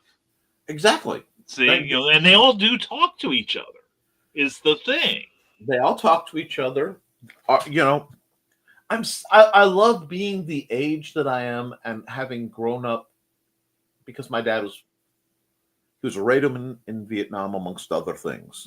Yeah. Lots of other things, but Yeah. and he worked on computers. He helped build parts of the original internet. I mean, this is what. Yeah. And I remember seeing things about I remember seeing the faded posters in government hospitals about loose lip sink ships, and they're the authentic ones that are and the during the Red Scare and stuff, all the fear of your wire. Remember, be careful what you say on the phone. Right. Oh yeah. There's always someone else listening. And now, not only these guys, which at least are somewhat, they're careful to be discreet about listening theoretically. You can come home and go, "Hey, wiretap, yeah. What's a good recipe for chicken soup? I have, Yeah, I tell people my NSA guys started drinking because he's listening in on my phone calls. And about 5 years ago, and I've mentioned this frequently on my broadcast, John Oliver on Last Week Tonight had an interview with Edward Snowden, the whistleblower, and asked him, basically, when you make a phone call or you send an email, who can read it and or hear what you're saying? And basically, there's like, just in this country, there's about 7 different organizations that can monitor basically all your communications if they want to. And it's not like the old days where the FBI and CIA had this rivalry. They all do talk to each other and compare notes. And of course, being John Oliver, he was doing it in the forms of dick pics. Right. Like if I sent you a dick pic, who would get to see it? And Snowden's trying to keep a straight face while he's explaining this very serious espionage that is performed on the American people like every waking hour of our days. So that's the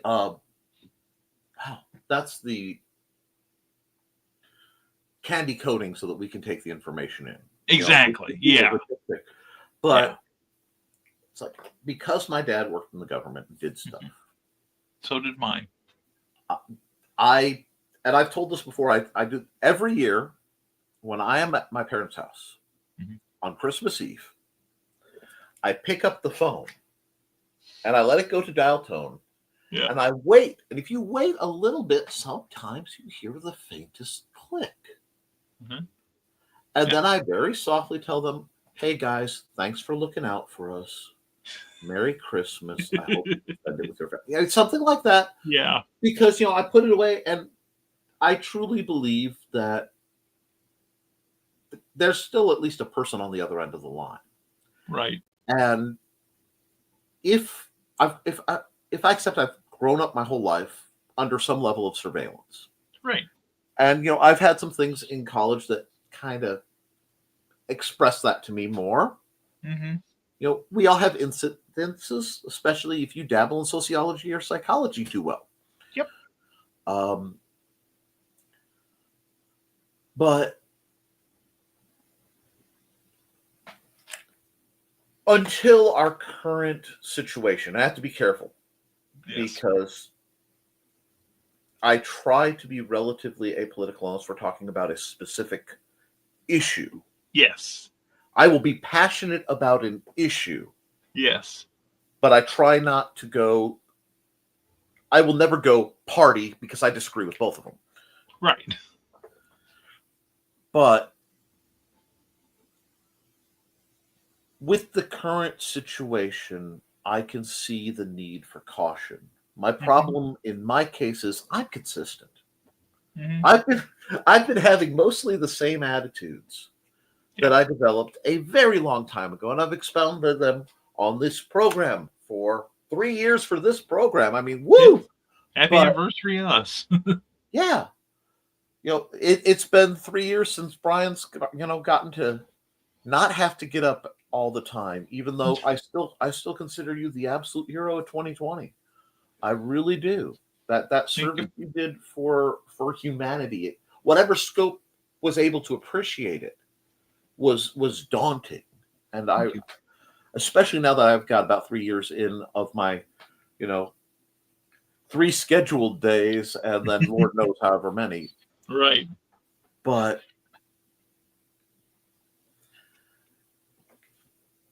I don't, man, this is not Doctor Strangelove, How I Came to Love the Bomb, but it kind of is.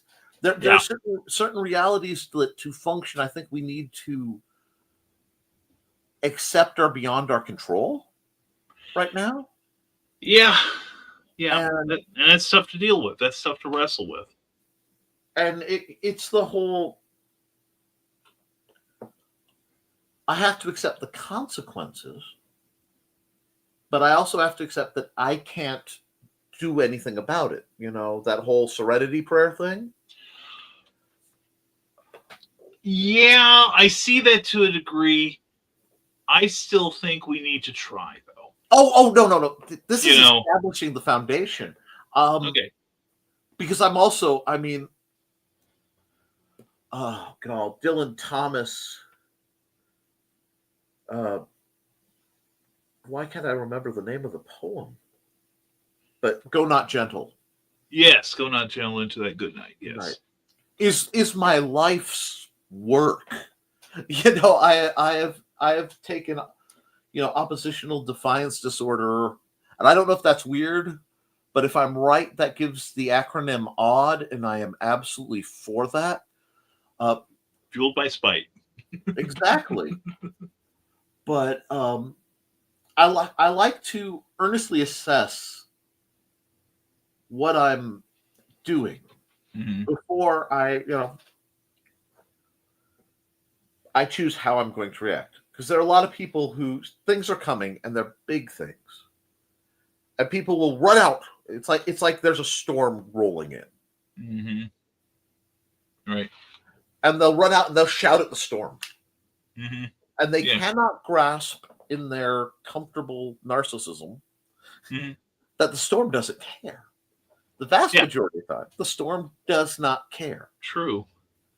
It cares more if you're civil and polite, but that's not. Yes. But and they waste all their energy yelling about there's a storm coming in. It fucking so, and it's like, or you could clean up everything loose in your yard. You can't stop the storm from coming, but you can mitigate the damage. Yeah. And you know, maybe you could set up rain barrels and profit from it somehow. And I mean, it sounds farcical to say it that way. Makes perfect sense. You gotta put up an umbrella if nothing else. Right. Yeah. And it saddens me to see so many people falling for the energy trap. Yeah, I admit that before November, I was doing a little bit of that myself until I developed a theory in gathering information that helped me immensely. If only one source is saying something, don't believe it. Right. Because remember Ben Bradley from All the President's Men? He made Woodward and Bernstein get two credible sources of information for every article they wrote. And the same thing is true in life. Like if you hear, you know, MSNBC and PBS and Reuters saying the same thing, chances are it's true. But if you hear just one group, one news source, whoever it may be, left or right or whatever, and they say this one thing and nobody else is picking up on it, chances, you know, and if it's important enough, other outlets will pick up on it because they do all watch each other. So, you know, that became my barometer and made life a lot easier to navigate. This is the parallels of our minds. Right. Because right now, just the way I do things, I do a lot through YouTube. Actually, if you talk about, I almost exclusively watch YouTube, say for a couple shows on you know, a couple networks. Yeah. But because hey, I support independent creators. Maybe you should too. At least like, share, and subscribe. At least. I love to follow. I'll watch our news, and it's like I have a system where I watch, but I don't even watch it fully. I turn on ABC's news because ABC's nightly news, after it airs, they give you chapters, and each chapter has a news story. I don't care I don't want to say I don't care about their health and the feel good story at the end. I don't care about that. Right. Rarely do I care what any celebrity is doing about whatever celebrity stuff. Mm-hmm. Yeah. There are points where it's relevant, but not usually. Right. I'll go, okay, weather disaster happened here. This is something that usually they don't lie about, although is getting spicier. Weather is starting to become something that isn't reported the way it used to be. Right. But, I go through their stories. And then sometimes you can do that with Fox. Now, I don't usually agree with Fox because Fox is usually, the amount of spin is like 80%. Yeah, I agree. But I want to know what they're yelling about. Right. Whether the story is accurate, the fact that they're trying to incite interest in it, that tells me that's good intel. But after I do that and I check MSNBC, which is like 25% spin by my guesstimation towards the left. I had to put it a little bit higher, but and it also depends on what show you're watching. True, very true. Because it's like I love PBS because PBS there's almost no spin whatsoever because it's Cronkite level boring. Here's what happened today. Thank you. Yeah. And I take that as myself. But after I've done this, and it means taking some time, so I only do this about once a week because rarely do I need to. The 24-hour news cycle, I have too much going on for a 24-hour news cycle. Yeah. And so do they. The vast majority of it's filler.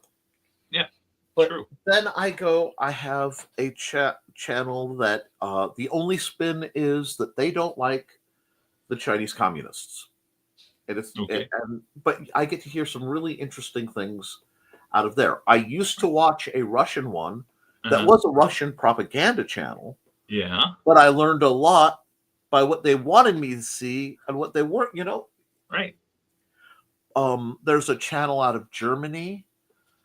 I thought it was Deutsche World because it's DW. It's something else, but it's like a private funded channel out of Germany. And I will hear stories about America. America just passed, this bill hit Congress today.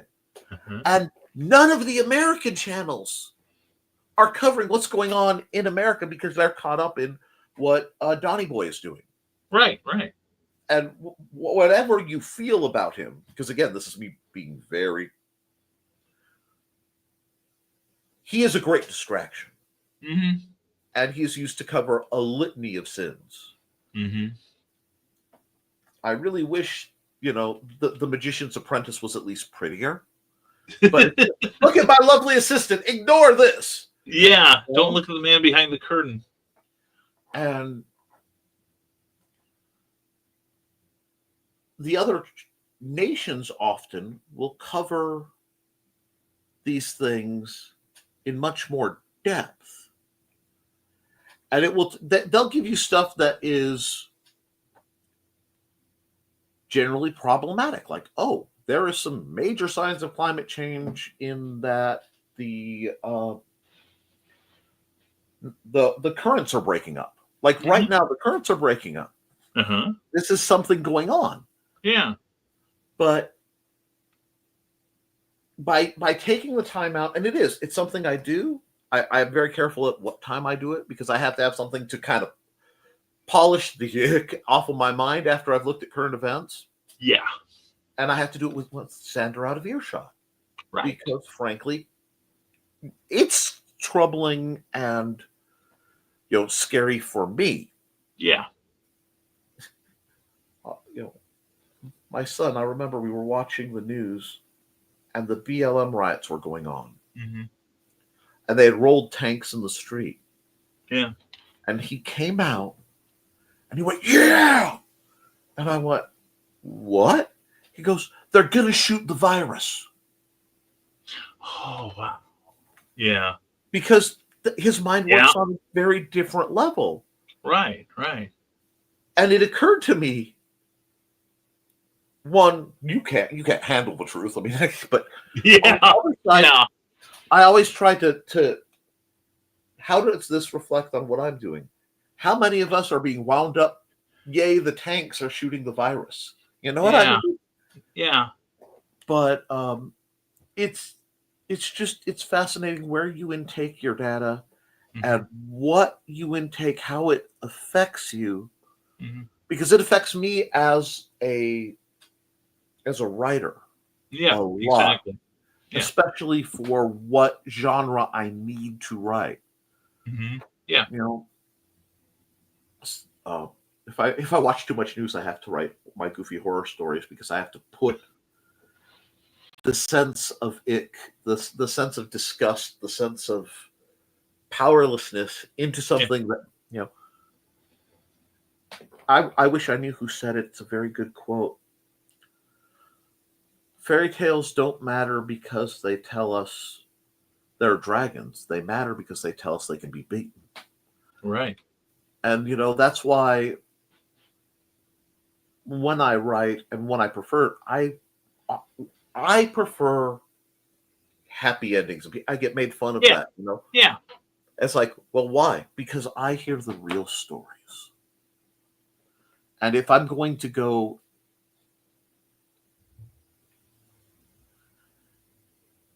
when you've been through the real thing enough, the fiction always falls flat, or almost always does. Oh yeah. I learned that from my dad watching, what war movies he could watch, which war movies he couldn't, and which ones he's like, stop, that is right. I want you to watch this. This is how it is. Uh-huh. And for the different things we endure, I think that authenticity it makes us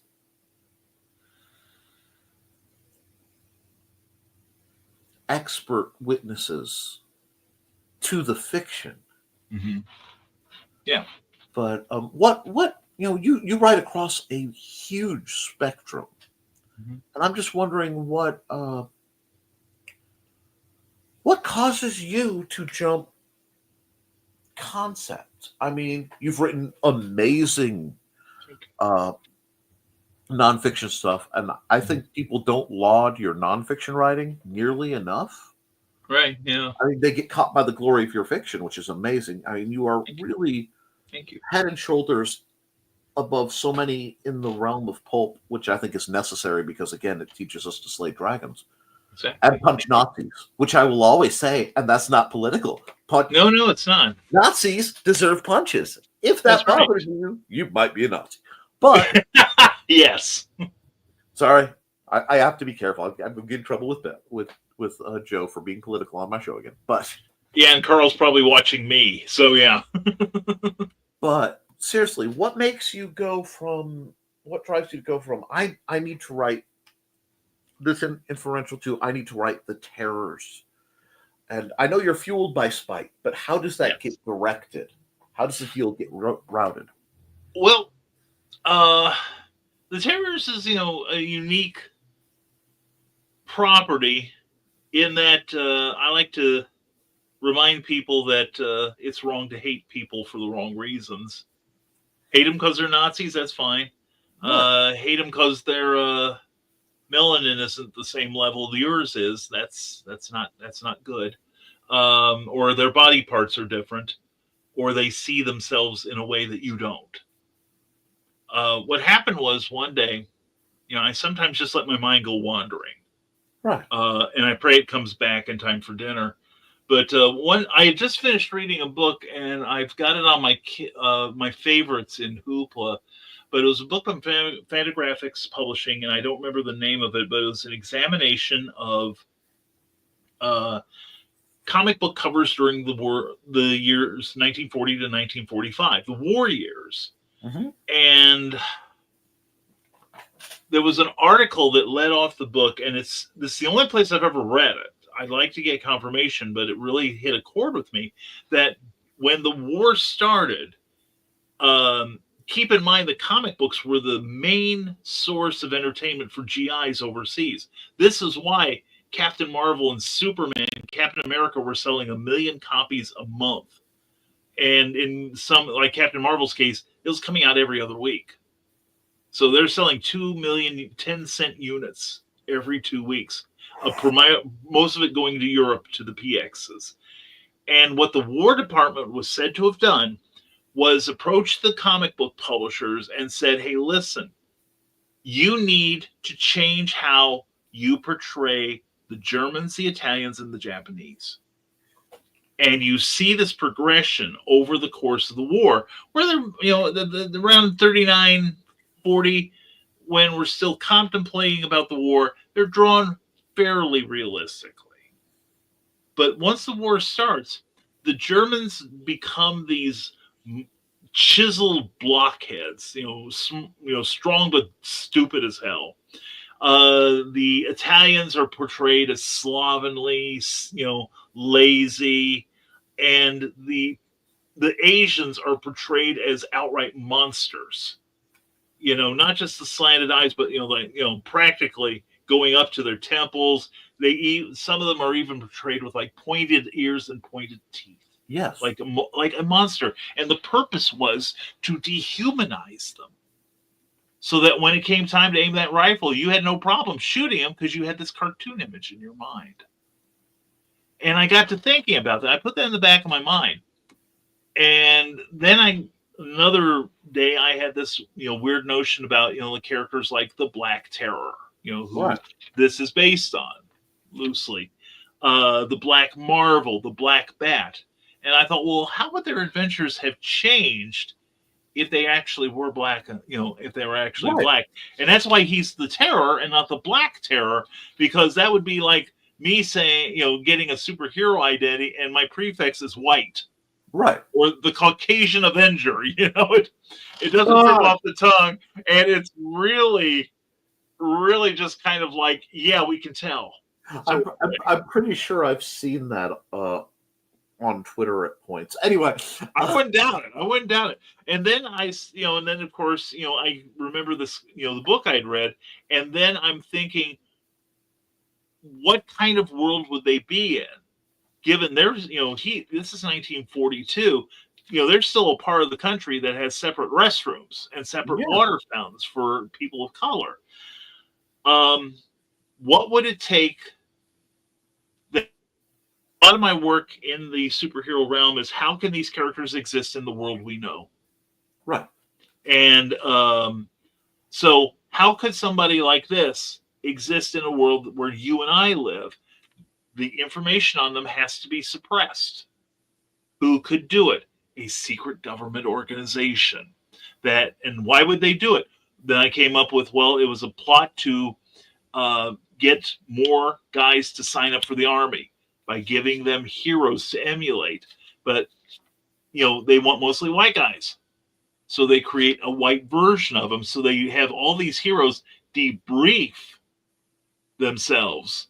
And then they hand these ideas off to the comic book companies and say, here's your characters, here's your plots. Wow. And that was kind of a convoluted way to get where I needed to be. But once I had that in my mind, the rest of it just kind of fell into place. Like, how do you get these people to stand down? Well, the government doesn't always play fair, so they monitor you. And I took this from kind of like our local police, in that when you sign up for, I've taken courses with the local police. We have a thing called the Citizens Academy here, where you sign up and you get a 10-week crash course on police work. And it's brilliant, especially if you're a writer. It's great reference material. But what could, and the thing is, they have psychological testing. A lot of police stations have psychological testings. So it may be 6 months between the time you apply and the time you're actually interviewed, because they're looking into your background. And a lot of times the guys will be getting a question and goes, I forgot about that. Well, I forgot about them. They know more about you than you do. Right. So you get this government organization with incredible reach, but hardly any overreach. And suddenly they're researching all these superheroes. So of course they're going to find out their secret identities. They're going to find out who's close to them and blackmail them. My favorite characters are also characters I either love or I loathe to the core of my body. And I do it at the same time. And the ones that come to mind, ironically, are Amanda Waller. Yes. And Nick Fury. Yep. Yep. because they are very much where you are will really influence how you feel about them. Right. Right. Because like Nick Fury, especially, we have to know. Yeah. The government has to know who this guy running around in a flying, suit of armor, raining energy weapons down on villains who we hope they stay villainous are. Right. Uh-huh. And we have to monitor them and all that, but then it instantly goes, but that also becomes a massive invasion of their privacy. Right. And where does that line go? And sometimes it's handled really, really well. Uh-huh. And sometimes most of the time though it's kind of ignored unless they want to cause punchable conflict. Right. Yeah. Which, for me is the least, I hate to say it's the least interesting type of conflict in a superhero book. Oh God, yeah.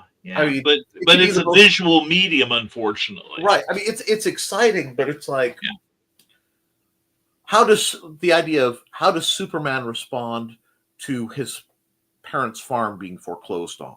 Right. Now, see, now you're getting into something interesting to me in that, you can level everything, but that's not going to change, Yeah. And okay, do you just give them money? Now the IRS wants to know where the hell they got the $200,000 in crushed diamonds, because Yeah, what was that red and blue streak going into that coal mine 2 days ago? Yeah. and those are the parts where I find it neat. And you got into that with the terrors of the ripples of superheroic existence. Mm-hmm. One day I'm going to write it up. I've made probably 15 different attempts. Yeah. I have the idea of a character and I'll have to do it as a fan character. Yeah. At least for the original write-up. I could never write it up as fanfic and then, tweak it over. But right. Who's essentially their superpower, quote unquote, is common sense. And yeah, I mean, the premise is real simple. Batman accidentally destroys this guy's life. Right. He works at like Kinko's, and he's going to work, and Batman is fighting like the Joker in a 20-foot tall mecha clown. And, as he's fighting him, the clown gets knocked down and sits on his place of work. So now he's out of a job. Right. So he goes back to go to his apartment, and the Batwing has done the glide through during the fight, and just his corner apartment is now open air on two sides, and he's not supposed to be in there. I have the image of him; he's just living in a tent in his apartment because he's got nowhere else to go, looking out at this and holding the Batarang, going, the only person who could afford this is Bruce Wayne.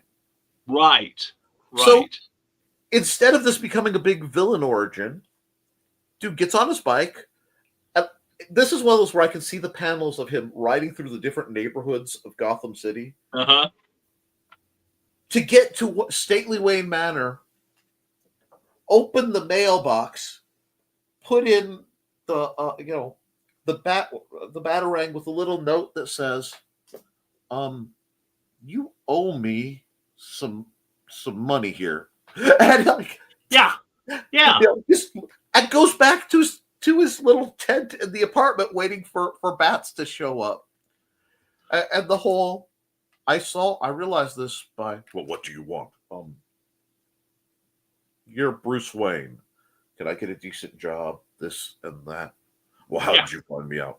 The same way I know Soups is Clark Kent. Yeah. And the idea of this whole, that opens up a whole thing where he ends up working for the Justice League. Yeah. Just being like, how they say, hire a 13-year-old to look at any logo you do? Right. He's just sitting there going, okay, why don't you cross-train? Yeah. Well, Well, that's He my becomes like an efficiency expert. Yeah. yeah.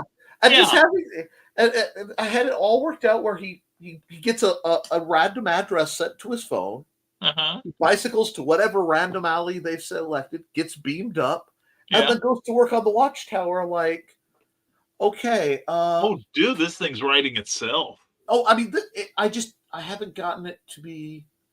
I don't know if it's novel or if it's. I want to do it as a comic. I really want to, but this Okay, is I've one. got your solution. I've got your solution. First, write it up in prose, then do a comic book graphic novel adaptation of it. But no, I think you've got enough there, and you can put in characters to be pastiches Right. of the Justice League. You'd almost have to.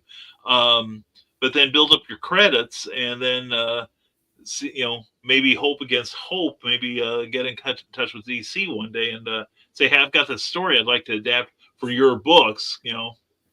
And yeah, I mean that would be. That'd be fun. But yeah, my point on it is, through fiction we can look at who watches The Watchmen. Yeah. Oh yeah. And I think we need that now. Mm-hmm. Yeah. And I don't know, our conversation kind of derailed quite a bit, but Yeah, we've covered many topics over the last couple hours. That's true. But see, more for your money, America. You get us together. You think of one topic, we give you dozens. All right, sure. and we pass on the savings to you. Save big money at Menards. Not sponsored yet, but Menards reach. No rails here, Foxy. Oh no, We don't even know where they are. I realize some of my viewers may have never witnessed the glory of me and you in a room. Just we're gonna go now, Yeah. Chasing a topic like a cat chases a laser spot. Yeah, I get it. But We're all over the place. see, I had asked people to give me questions for you. Oh, okay. And What's what I the do is main one being, what's his problem, right? no, well, it's there's always tongue in cheek, but I also get things, that's like, okay, this question, are all actually asking this question. Okay. So let's throw that and see where it goes. Right. But one that keeps coming up are the people who want to start doing conventions. Sure. What to you makes a good booth setup?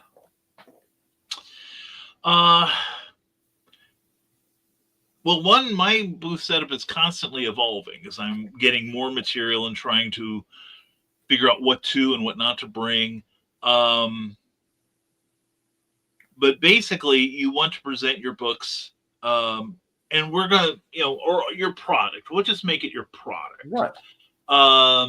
So that somebody walking by doesn't have to bend over the table to look down at it. For instance, if you see me at a show, I've got a couple of racks that I use where I can put multiple books up that I use sometimes I don't. I also carry a set of collapsible book holders that basically it's a flat surface with a little ledge on it, and the back part comes out and steadies it on the table. Then you just put the book up so that people walking by can see what you have. Now, in my case, since I write, as you said, a variety of genres, I'm at a comic book convention. What do I put out front? This. I put out Skyman. I put out Volcana, the superhero-y stuff. And, and also things like, the Quest for the Delphi Oculus, which is kind of science fiction-y. And plus I put that out with the, the first book, Quest for the Space Gods, and, put that together. I try to sort them, if I can, by price so that I can go low end and then work your way up. I started Malicious Mysteries for 10, go through some of my Flinch book stuff for 15, then my $20 books, and then I have Volcana for 25. Kind of ease them into the pricing there. And if that's not possible, then I try to sort them by what they have in common. Like I said, the superhero stuff together, the science fiction-y stuff. This will sit with Major Marjorie, for instance. and you also want to display them in such a way that that if you do get closer, people can see what you have. Like I stagger the books also, because Cookie told me at one point I was like building a wall, between me and the customer, which is something you don't want to do. So as far as display, also get a nice tablecloth of some sort. I have a tablecloth now that has my company logo on it, which can be fairly inexpensive if you shop around. There are also ones that you can get where they reach down to the floor. Some can hook under the feet of the table you're on. That's a lot of work for a fat guy like me, so I bring the other kind. And then I also bring like a little accent cloth. I have a purple kind of scaly thing that I put across the center of the table to just kind of break up this solid, black. Also rehearse your breakdown and your setup. I did a show in Keokuk, Iowa last weekend where basically setup started at 11 and I'm in the way of the front door. And they're like, do you need any help? I said, yes, stay out of my way. I'll get this done in 5 minutes. And I didn't have Cookie with me, with no one helping. I set up all my display, about 13 different books, in 5 minutes. Yeah. And at the end, we're breaking down so that the next wave of authors can come in. And one of the people who saw me, somebody's like, oh, who's going to help Brian get out? We got to get the next people in. And they said, don't worry, just give him 5 minutes. He'll have the whole thing sorted out. But, this is, because I've been doing this for over 10 years. But yeah, rehearse your breakdown, your setup. Get something solid to carry your products in. I carry mine Rigid brand toolkits. Okay. Because these things are watertight. You can get a bottom section that has wheels on it, so you don't have to bring a separate hand cart. It's got a collapsible handle, and all of the pieces are modular, so you can set it up however you want. They're available at Home Depot. Thank you, Andy Shaggy Cordy, for turning me on to them. And I don't go much for, like, you see some authors that like bring candy or put like toys and stuff on it. I don't go much for that, but that's just the way I have my products. But just basically take a look at also what other people are doing to display similar product. See what works best for you. Make it a balance of your convenience, your speed of getting in and out, and also keeping it visually attractive to the person on the other side of the table. Plus, be prepared to give an elevator pitch for everything you have. I don't care if you're selling books, you're selling comic books, you're selling little tchotchkes, whatever. Have something where you can explain what the heck it is in 15 seconds or less. Get that elevator pitch. People appreciate, especially since it's been proven we have less of an attention span than goldfish now. Okay. That you want to make it fast, you want to make it punchy. And so because people appreciate you not wasting their time. Plus, it's a way to pre-qualify people. For instance, if I tell you Dr. Frankenstein has a cure for his fiance's holiday blues, what could possibly go wrong? I spent 180 pages telling you. If that doesn't intrigue you, I watch the signs. Right. And if they don't get in the least bit excited, then I move on to the next product. And it also saves you your time. And your energy. Yeah, that's one that people don't. Aging in what we do. Yeah. Is something people don't talk about, but it's funny because when I'm wearing my other hat, essentially, I'm talking about sword fighting. I talk about dealing with adaptivity, adapting to limitations, and aging. As you know, I am not the sprightly thing I was when I first started this shenanigan. What? But a lot of people will talk, and I about, I want to be the master of this and that, and they start chasing, mastery and all the silly stuff, not understanding what mastery is. Yes. And one thing you demonstrate to me is the understanding of the mastery of your craft, where mastery is, by my definition, is a complete and teachable knowledge of the basics and a dedication to doing them more efficiently. And that's really, I don't have to go any farther than that. Yeah. You have to know it well enough to teach it, because I really believe if you can't teach it to somebody else, you don't know it. They may not succeed, but you have to be able to present it. Right. And then it's just about, how do I make this a little better? Mastery is the lifelong pursuit of fine tuning. And I'm listening to you talk. Yeah. And I'm delighting, because I've had people pose these questions to me. And actually, it's one of those that frequently comes up. Yeah. So I like to get, you have to have your verticality. You have to have your color. You have to break things up, etc. And it's hearing it from the maestro himself, someone I definitely consider a major mentor. And I actually there are very few people I put in that slot. I appreciate that. I hope people who are watching this, especially the newer vendors, Yeah. whatever you're vending, the wisdom he is throwing out at you. I know sometimes people doubt me because I'm a goofball, and that's part of my online persona. Same here. But, hey, have a good one, Chris. See you, Chris. Good seeing you, buddy.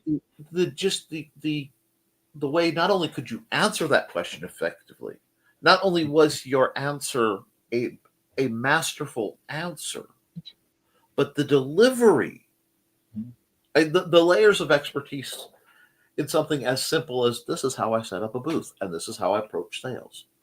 Yeah. And it's going to be different every time. And also, I would say, always make sure you have your tools with you. Have a notebook for copying down names and email addresses for your mailing list. Have pens that they can write with that you don't worry about losing. Have a pen for yourself for autographs, a nice pen. Bring hand sanitizer and breath mints. Also bring your bookmarks, your business cards. I also bring like a pad of Post-it notes, because I sometimes get aphasia. And if somebody's got, especially if they've got a difficult name to spell, when I sign a book, I'll write their name down on that pad so that I can refer to that as I'm signing their name over and over again. So, and that way I get it right the first time, usually when I put it in the book, rather than have to cross things out and stuff, because that looks bad and all. But also bring starter change. And here's the tip. All my stuff, all my products are divisible by 5, so I don't have to bring singles. I love it. It's like, I just want to go, guys. And you'll know I keep pointing like this when I think of you. Yeah. On any stream you're not on, the homage logo is up. But I deliberately left it down today. One, to see if anybody noticed. 2, because I've got the real thing. You don't. But I'll talk, and I'm like, guys, listen. Look. And I gesture up here because it's on the screen. Normally, I'm pointing. Yeah, it's usually up here. Yeah, the logo of Ryan. This is the wisdom of ages. Yeah. And every once in a while, I'll get somebody who's like, what do you know? And I know how to listen. And I'm not really doing anything new. I'm not reinventing the wheel. This is stuff I've picked up on my own. I've either figured it out or somebody told me. Right. And it's also useful to bring somebody with you that doesn't give a damn about your feelings. Hi, Cookie. And, and she's not afraid to tell me when I do something wrong and how to fix it, and we try it. And if it works, we keep doing it. And keep in mind, you're going to make mistakes. Also, another thing, when you set up at shows, pay attention to what the promoter wants you to do, because there are going to be some places that have limitations on what you can bring, how you display your stuff. Like I've done several shows where you cannot have your vertical presence more than a certain amount of inches above the tabletop. So, and that's why I have a banner behind me with an adjustable pole in back, so they could be like anywhere from 3 to 6 feet up. On the Nick does things that, hey, Brian, you have other bits of wisdom that won't take you much time to do, that would make a wonderful volume for you to sell. Yeah. It would be terrible, horrible for you to write a basic guide to how to vend, because I go to cons. I don't go to nearly as many as I'd like to because of my situation. I understand.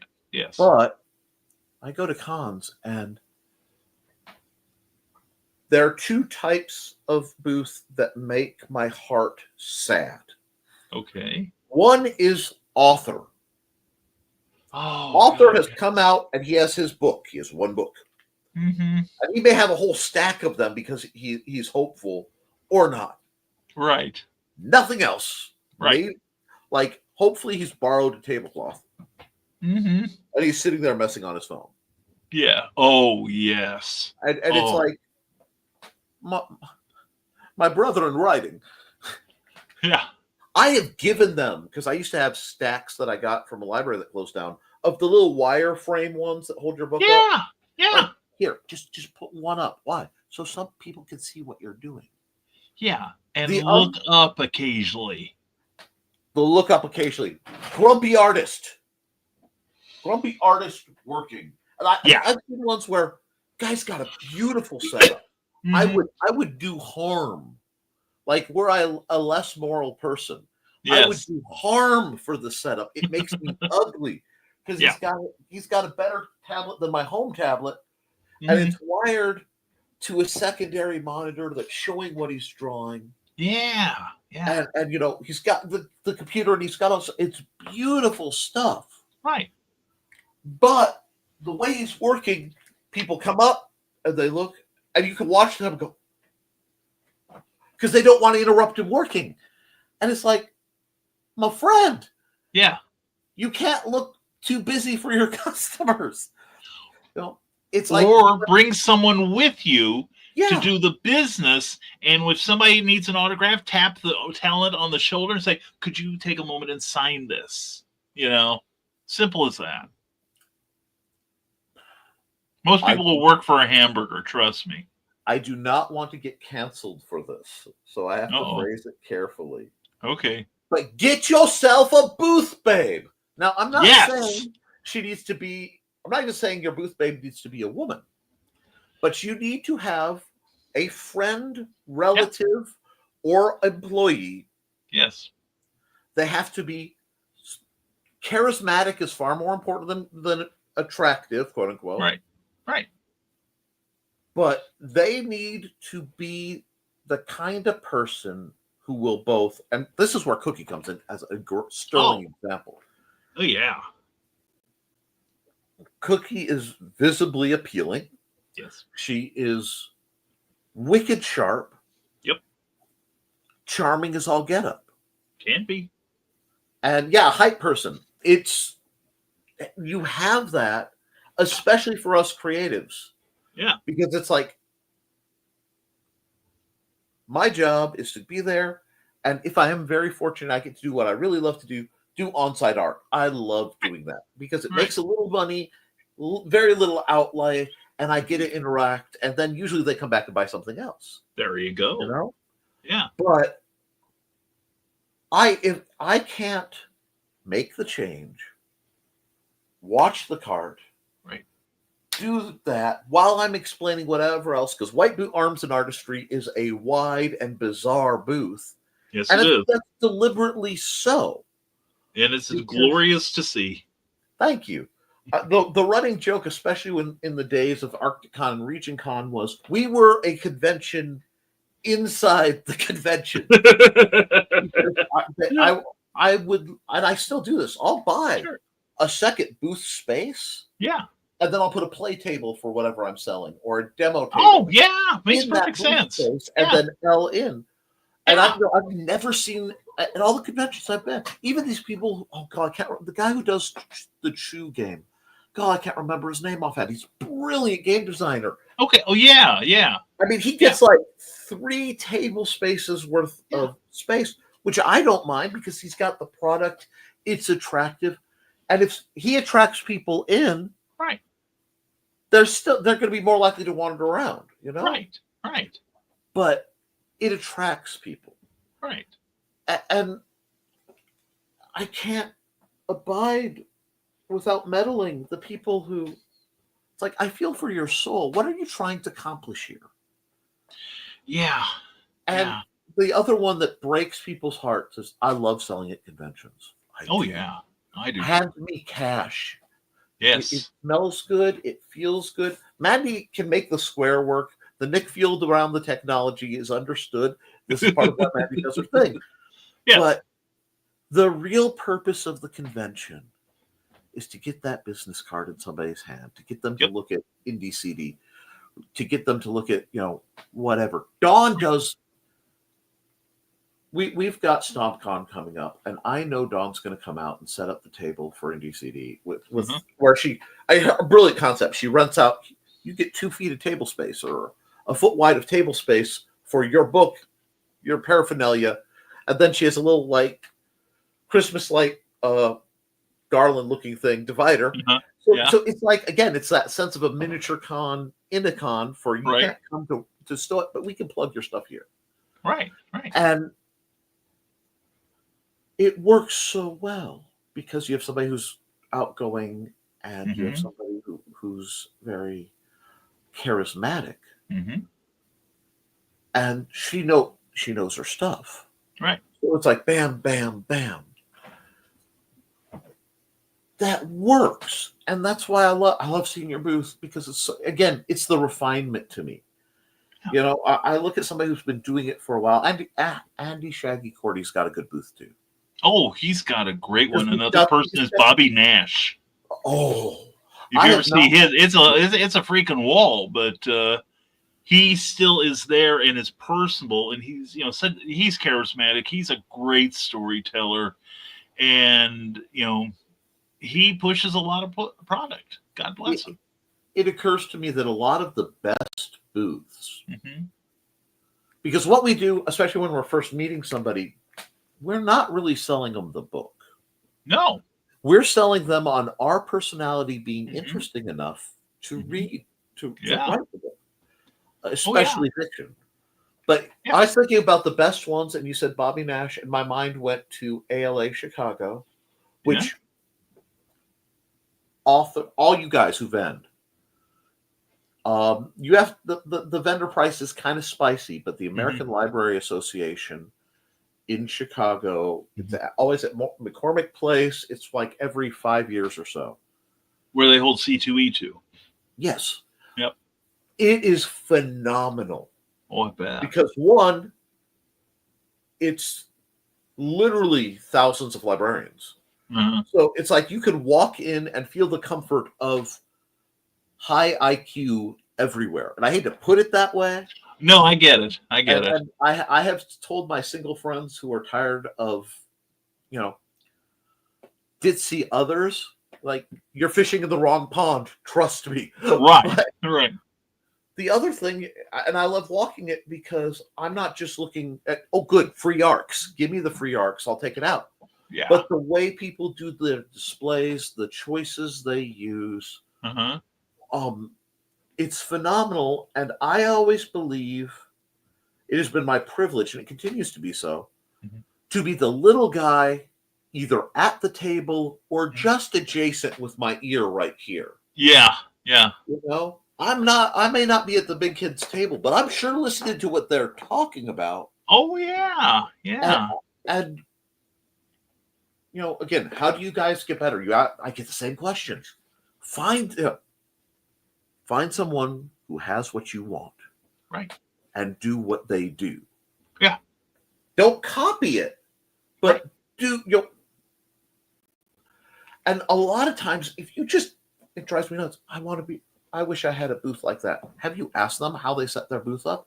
Because there's one thing, the vast majority of authors I have found, if you do it when it's slow, you got to do it when it's slow, and they're not doing other things. You have to, if you respect, I love how you set your booth up.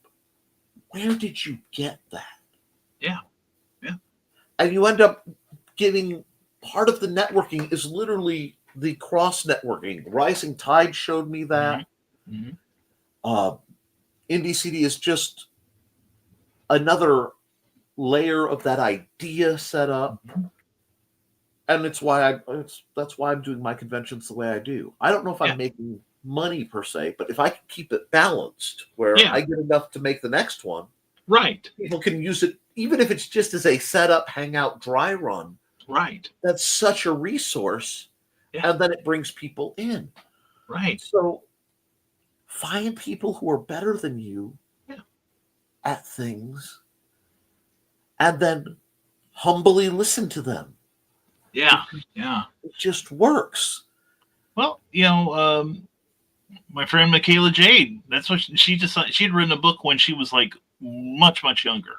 Right. And she didn't know what to do with it. And so she wound up going to a book convention. I think it was the one in St. Louis.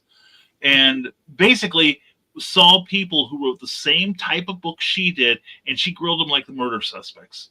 Yeah. And went up and down as many people as she could get in that weekend and pick their brains. And I will say, I love the book community. Of all the creative communities out there, I think the book community has the right attitude for the most part. I've only seen, or I've heard of a couple people that treat what they do as like state secrets. They're not going to tell you if you pull out all their fingernails. But most people, especially in the new pulp area, are very welcoming, very encouraging, and very supportive. And that's the network you want to tap into. And also, going along with displays, go into a convention and look at what you don't like. Like you see the people like looking at their phones. I also don't like people who are standing there like this. Yeah, because it's a barrier. It's the body language. I try to keep my hands. Are you a bodyguard? Yeah. Exactly. It's like, who are you guarding here? And also, I went to this one convention in Indianapolis, and I was almost laughing out loud by the end of it, because they had like about half a dozen authors, and all but one of them were like, like those tiny little birds. You look at them and their hearts explode. This is why introverts. Okay, I know this is hard. Yeah, the best authors are the ones who have a world in their head, so they're usually disconnected from it. This goes back to the quote unquote booth babe. Right. Most of you have been adopted by an extrovert. Yes. If you haven't, walk quietly somewhere listening to music and or have headphones. An extrovert will find you. You will have no choice but to be adopted. It's sort of like the reverse of the feline distribution network. Yeah. But you get one of those and let them talk. But don't go it alone. Oh gosh, unless you have the ability to, hi. And also, I know I'm saying this and people think, well, I don't have all the good stuff. Yeah. You don't need that to start. It will work better when you have the tools. Mm-hmm.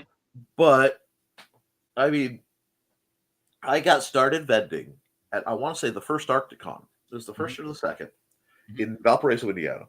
Yeah. Bless you. Oh, thank you. And I got it because my buddy was running the convention. I think there was this problem with the way the tables, 10-foot space, 10-foot space. Mm-hmm. And then there was the support beam next to this chunk, like the wall that formed the bathrooms. And he didn't like the space. He was telling me about it. It's like, because somebody could walk in there and get behind all the booths. And in the miniature gaming kind of conventions, theft is very prevalent. In some, it can be. That makes me nervous. People walking behind me. Right, I'm the same Unless way. it's another vendor. I like the back to the wall, and I intend to invest in one of the. If I don't have a wall will be provided banner systems. Yes. But and I said, what if I could solve that problem for you? And see, that's one thing. This is one you'll get from me. I've acquired so much stuff Sure. for free by not asking what's the cost, but Right. offering to solve a problem. Yep. And he said, "Why?" Well, I do the art for stuff. Yeah, my setup will fit right there. He completely just shovels because I don't have a setup yet. Yeah. But I will. So I had this little 4-foot space, Yeah. if that, and I had a Walgreens. It's over there actually. And the little angle, like the bed trays that angle. Oh yeah. Uh-huh. So I used that. I hung from the front, Uh-huh. on art commissioned some pictures, and then I had a TV table tray Yeah. with some other stuff on it.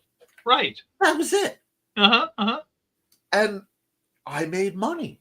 Yeah. And I ended up. I invested in a little folding chair. So Uh-huh. for a long time, I had this little backpack rig where it all sat on this little kind of backpack Yeah. thing. I could just roll it out. Yeah. You can start that small and actually do something. Yeah. You don't have to be slick. I get so many people on the other side because you either get the people who want to get better. And once you are Right. invested, you want to get better. You don't mind throwing money to make money. It's the only way to do it. Right. But I'm not fancy enough. I don't have I won't look good. No, you'll look new. And do you know what happens when you look new? Yeah. Pretty money spends. I'm sorry, but it's true. It's And true. you can generate the charisma Yeah. to make the connections, then you Yeah. go. So I'm trying to think of the list. The absolute minimum somebody vending should have. Well, assuming that the venue will have tables and chairs for you. Okay. Okay, as I do some shows where I get a discount for bringing my own table and chairs. Right. But like I said, you should always bring starter change. You should be able to take credit cards, whether you use Venmo or Square or what have you. You should be assembling an email list because those are the people that want to be in touch with you. And Amazon is never going to give you the names and addresses of people that buy from them, your stuff through them. Some sort of display would be nice. My first display, Nick, I went to Staples and I bought like a foam board and I had an easel from back when I was in Amway. I created my own display where I made photocopies of my covers like this, and I glued them onto this blue sparkly background, and I put like little stars and little BS on it, and my name at the top, and that sufficed me for 3 or 4 years until I could invest enough into a banner that I could take around the shows. And I want to compliment you. You used a word I love to hear: invest. Too many people think of it as an expense. Well, like I keep saying, this is your business. When you do it for your business, you're not spending, you're investing in it. So, but yeah, as far as that goes, a card holder, business cards, definitely business cards. And then anything after that is just kind of whatever makes the gig easier for you, I would think. Oh, also, some sort of analgesic, like aspirin or ibuprofen or something, because you may also need it. And nowadays, you want to bring some sort of hand sanitizer with you. And also, I also, like I said, I bring breath mints, because if I drink coffee, I will smell like a coffee pot. Right. So it's just little things like that. And there's just like little touches, like, your posture and everything. I also advise people do not wear cologne, wear deodorant, but don't wear strong cologne or aftershave, because some people are very, very sensitive to that. Yes. And I've yeah. experienced that one where I've been allergic to a booth. Like, I really want to buy your books, but I can't stand within 5 feet of you, man. Yeah. Cookie is that way too. It affects her like tear gas. But another thing is, don't be afraid to look like an idiot. I wear this thing, and about 20% of the time, I'm asked if I'm a Shriner. But this starts the conversation. Yeah. But then again, if somebody's into Doctor Who, they point at that, they point to my bow tie and go, "Hey, fezzes are cool. We now have something to talk about." Right. And that's the thing. You want to talk to somebody. And here's the thing. Well, I'm an introvert. I can't talk to other people. Guess what? You're not going to see 95% of these people ever again. What do you care what they think of you? There's your secret sauce right there. Plus, the more you practice being outgoing, and I won't say that you become outgoing. I always talk about me, but not me. Yes. And we've got, you're getting a little taste of it right now, because me, not me doesn't swear as much as Brian does.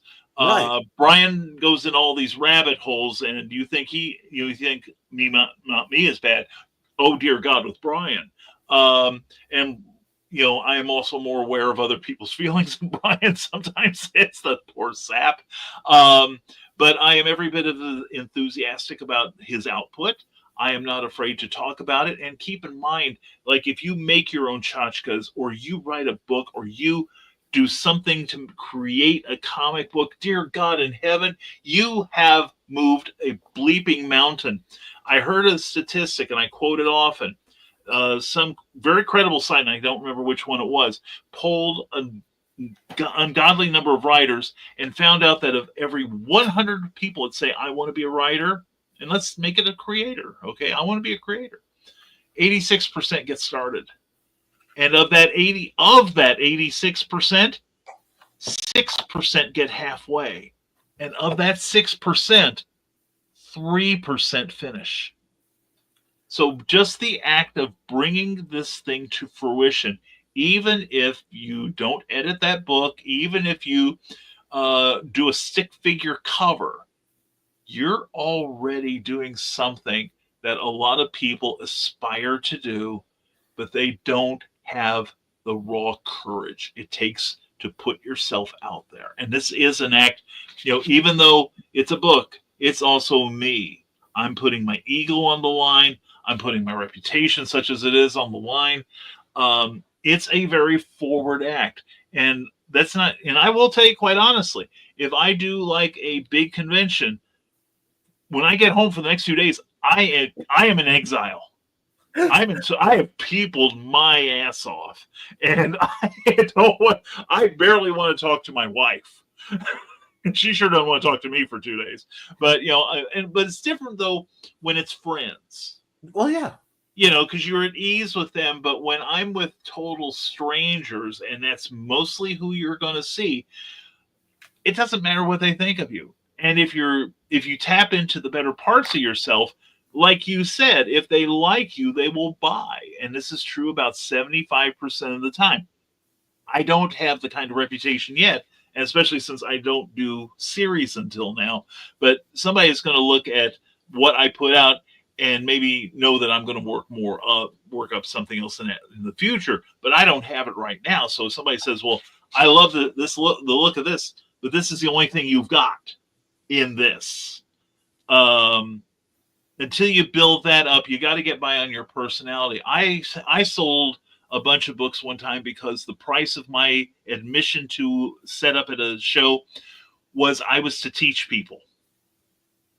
And I came up with I was telling people in 2 minutes, you had to do it in 2 minutes or less. So I was explaining the difference between copyright and trademarks. And the lady laughed her butt off and thought it was so entertaining. She goes, I've got to buy something from you. Yeah. And it's happened more than once. If they like you, they will like what you do. They will take a chance on you. And you talk about that business card, definitely get that in their hand. Because especially if you're a bookseller, my Amazon sales get some action. Because sometimes people don't have the money at the time, or they want the ebook version of it, and I'll sell you an ebook all day long. So it's just, and it's a lot of little things. It's a lot of little things. See, this transfers over to the other thing people ask about constantly. Yeah. How do you do it? I get this a lot. What I'm trying to be a streamer, and you have X number of people, and I always feel like my viewership is fairly small. I have no delusion, but then I looked at the stats, and 90-something% have 2 viewers, and it's usually somebody's mom. You know what I mean? Yeah. But and they are the other one, right? The act of streaming and what we do. I was asked, what's the biggest secret? What's the thing people don't know about streaming like this? Right. And I want to know if this tracks with your experience. Okay. The lie. Okay. The lie is the biggest, hardest thing in what we do. And what do I mean by that? Because I treat this like a job. Because this is my job, and bless my wife and son, they get this is my job. Yeah. I have to come to work. And when you come to work at any other job, there are going to be days where you have to go to work knowing that some relative is in the hospital. Yep. You have to go to work knowing that, somebody's passed. And the lie is popping on and turning on. Yep. And that to me, I think, is the hardest, not the hardest to do, because you can do it short term. Sure. But to maintain the great lie of wearing the mask that you have to wear while remaining authentic. Yeah. That's a balance. You're right.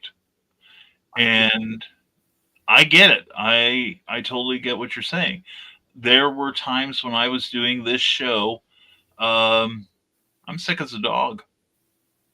You'll never know it. You'll never know which episodes they are. There are times when I'm dealing with some sort of personal issue. You'll never know it. I did actually all of my broadcasting, but my heart condition was becoming noticeable at the end. Yeah. And I didn't realize it at the time. But, I had a couple times where I fell asleep on the air. Yeah. No, I didn't. I passed out. There's a difference. Falling asleep is voluntary. I've been through that because of the sleep apnea and stuff. Yeah. Where, there were times where, people ask, why don't you show up on the other shows so much? You used to be up on, a Stupid O'Clock all the time. Love the guys. Same here, yeah. I'd be up I just couldn't manage it. Red Valkyrie and all these others, and I used to do Luke's show. Yeah, same here. And part of it was, it's like, you see me, and I stream a minimum 2 hours, basically. Right. Wednesdays are guaranteed to be 3 hours. Right. And you start tallying that up. And then I have to do the pre-recorded shows for a couple of the other things I do. Yeah. Well, those take far longer than a live stream. I will live stream any day of the week because I make less mistakes, because I'm comfortable in that. Well, it's out. It's done. Yeah. But because when I'm pre-recording, I have to hit the restart and start all the over. That's a whole grind. It is. But I realized at one point I was streaming between 35 and 60 hours for a while there. Between the different programs and the things I was running. Welcome to my 2020. Oh, yeah. And it was the whole part of it was I'm falling asleep. Like, I want to be with my family, and, and I'll be like the equivalent of a green room, Yeah. I'm zonked, and I look up. Has anyone noticed? Well, no one's made fun of me. Have I gotten away with it? I've had ones where I fell asleep during commercials. I go on the ad. But preaching to the choir, brother. but it's not for me. And No. what I'm going to say this is almost contradictory. Yes. A lot of the shows I left I was putting it. This is the energy I'm putting out, but it's for. I don't want to offend anybody, but there is social programming among our circle, where people are getting together to be on the show to talk, but they're really talking more to each other than they're not generating an audience. It's right. leisurely, Yes. for lack of a better term. Yes. And when I'm doing stuff like on this show, for all the farce and the shenanigans, and occasionally Lydia, my undead office assistant, showing up, I have a purpose, and my purpose is to promote others, help educate where I can, and occasionally, hey, I write stuff too. You know what I mean? That's kind of my thing. Yeah, I get it. Because I watched what you did. Yeah. And what you did in 2020 is needed again now. So this very much, it has the feeling, and we discussed, of the whole mantle being passed. Yeah. But being able to find that line between, I'm trying to stay politically neutral, save where I absolutely can't because it's ideologically opposed to me, And that's one of the things that's keeping me from doing a lot. That and a couple things that StreamYard has done that I don't agree with. I'm leaving the service this month, in fact. Really? But, they promised me a special, because I was getting the pro rate. Right. And then I realized I wasn't getting the income to justify it. Right. So I downgraded to the free version, and they said, well, if you come in, we'll give you a special rate, and we'll give it to you for as long as you want it. And then I got notice about 9 months ago, oh yeah, we're changing our rates. You'll have to come in at basically the old pro rate. And I'm like, then include, I sent a letter saying, then cancel my subscription. They said, well, you can keep it till July. And I said, fine, whatever. I'm still not using it. I am looking into alternatives because I get what you're saying about the amount of broadcasting, because I was doing the same thing, and you can only, and I think you have reached that point too, where you realize how much of the candle you can burn. Right. At any given point. Yeah. And it doesn't get longer as you go on. No. Unless you get like a real incentive. Like if it'd probably be different if every time you got on the air, suddenly you see the cash register And ring. see, ironically, and something you should look into too. Yeah. I started broadcasting, thanks to Joe, who's not here, to Twitch and to Kick. And I have broadcasted 11 years on YouTube and never got seen a cent. Yeah. I actually have a couple subscribers on Kick, and I've only been there a couple weeks. Oh, cool. Where actually, there's a little bit of money, and I don't want to be about the money. No, but it's helpful. It's like, my reasoning for all this stuff is I'm trying to build a legacy so that the royalties will help pay my son when I'm gone. Exactly. And that's a whole different. Wait a second. Okay, there are two things I want to talk about. This needs to be right. One, I wish I had more energy to do vendor. Dawn, I want to talk to you about that for just a second. If you have two friends, and one of them has $400, and one of them has $40, and the $400 friend gives you $40 because you're in need, or your $40 friend gives you $40, which one is actually more valuable? Do you get what I'm saying?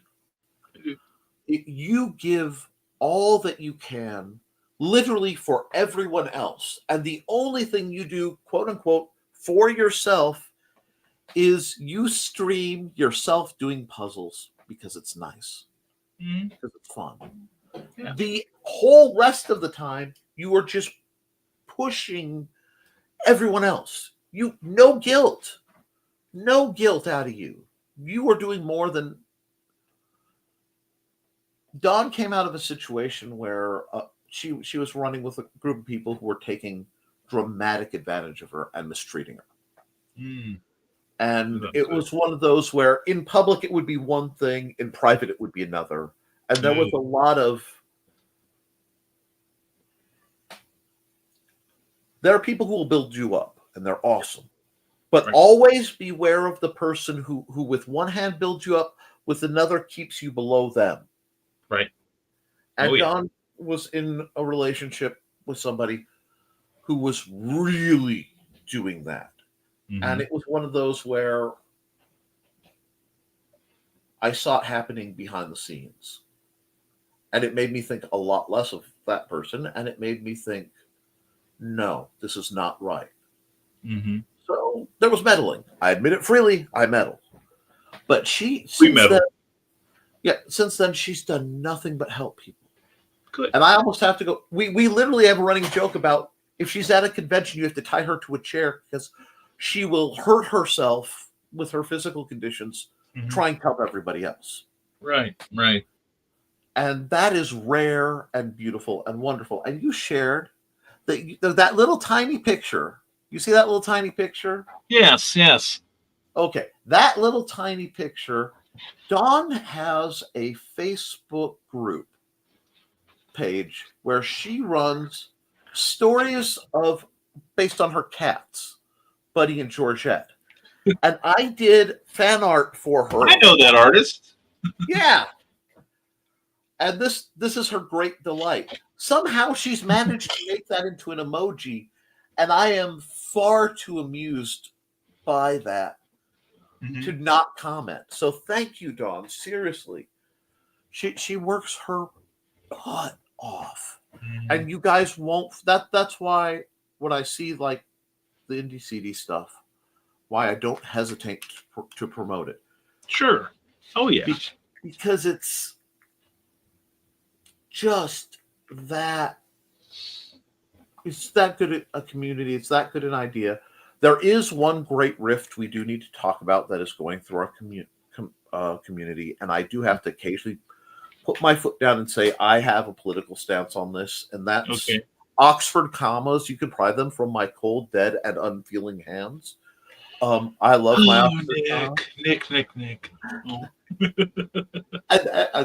That's love to Donna because she despises the Oxford comma thing. And they're trying to come at my double space in front of the period, too. Okay. I have this too. I have not learned to love the Oxford comma. So I'm Okay. totally with Donna. I understand its purpose. It is for the slow of mind who cannot separate more than one article in one subject in a sentence. I understand that. Now, the double spacing is I am more adamant about that as single Right. spacing versus I am for single spacing because double spacing is a remnant of a bygone era of hand typesetting. It Right. serves no purpose except to take space up in your manuscript. Somebody pointed out to me how much space you save if you just do it once, and basically you will, because that's a character, even Right. though there's Oh, right. nothing there. This saves you on your printing costs because you have less type. And see, this goes to where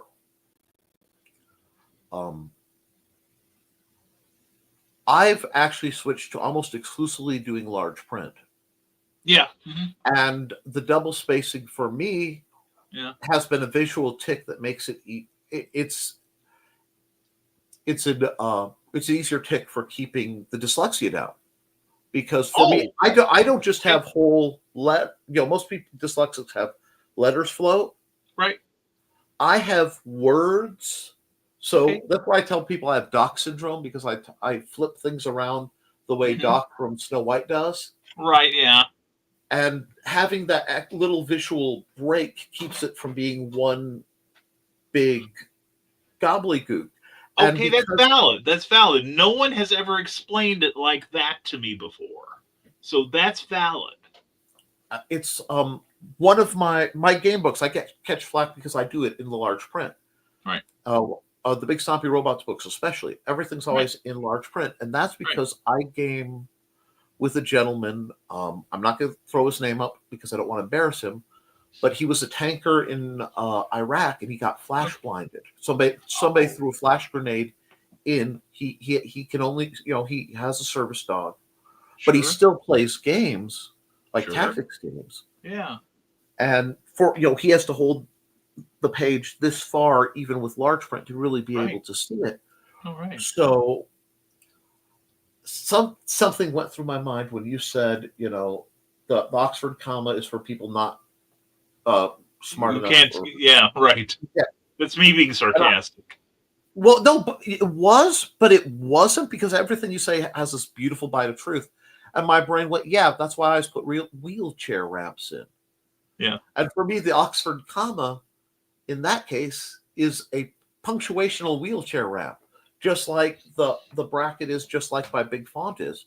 It's an accommodation. And it's one of those, I haven't put all the pieces together as to why it bothered me when people would come at me on these things. Because, well, part of it is, I don't mind, like you, Donna, we are chatting. This is fun. Yeah. But I've had actual, review type things of, why is it all in large font?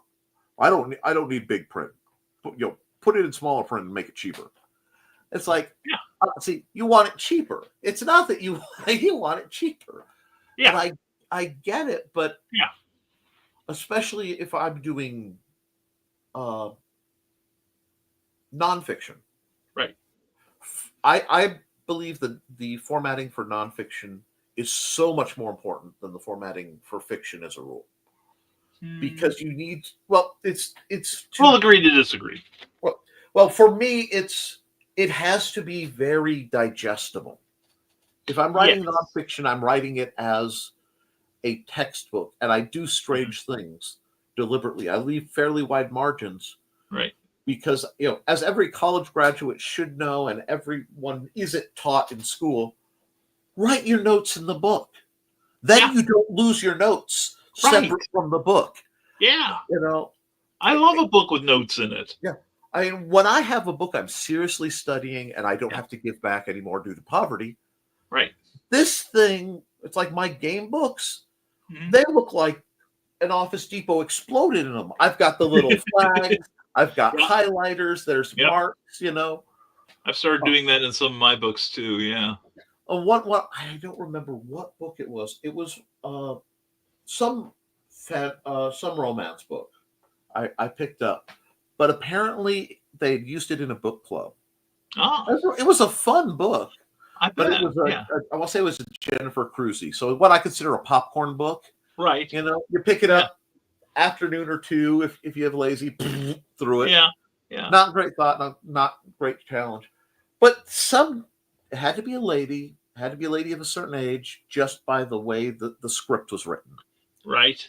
Right. But all these, what is wrong with him? And all these comments arguing with the author.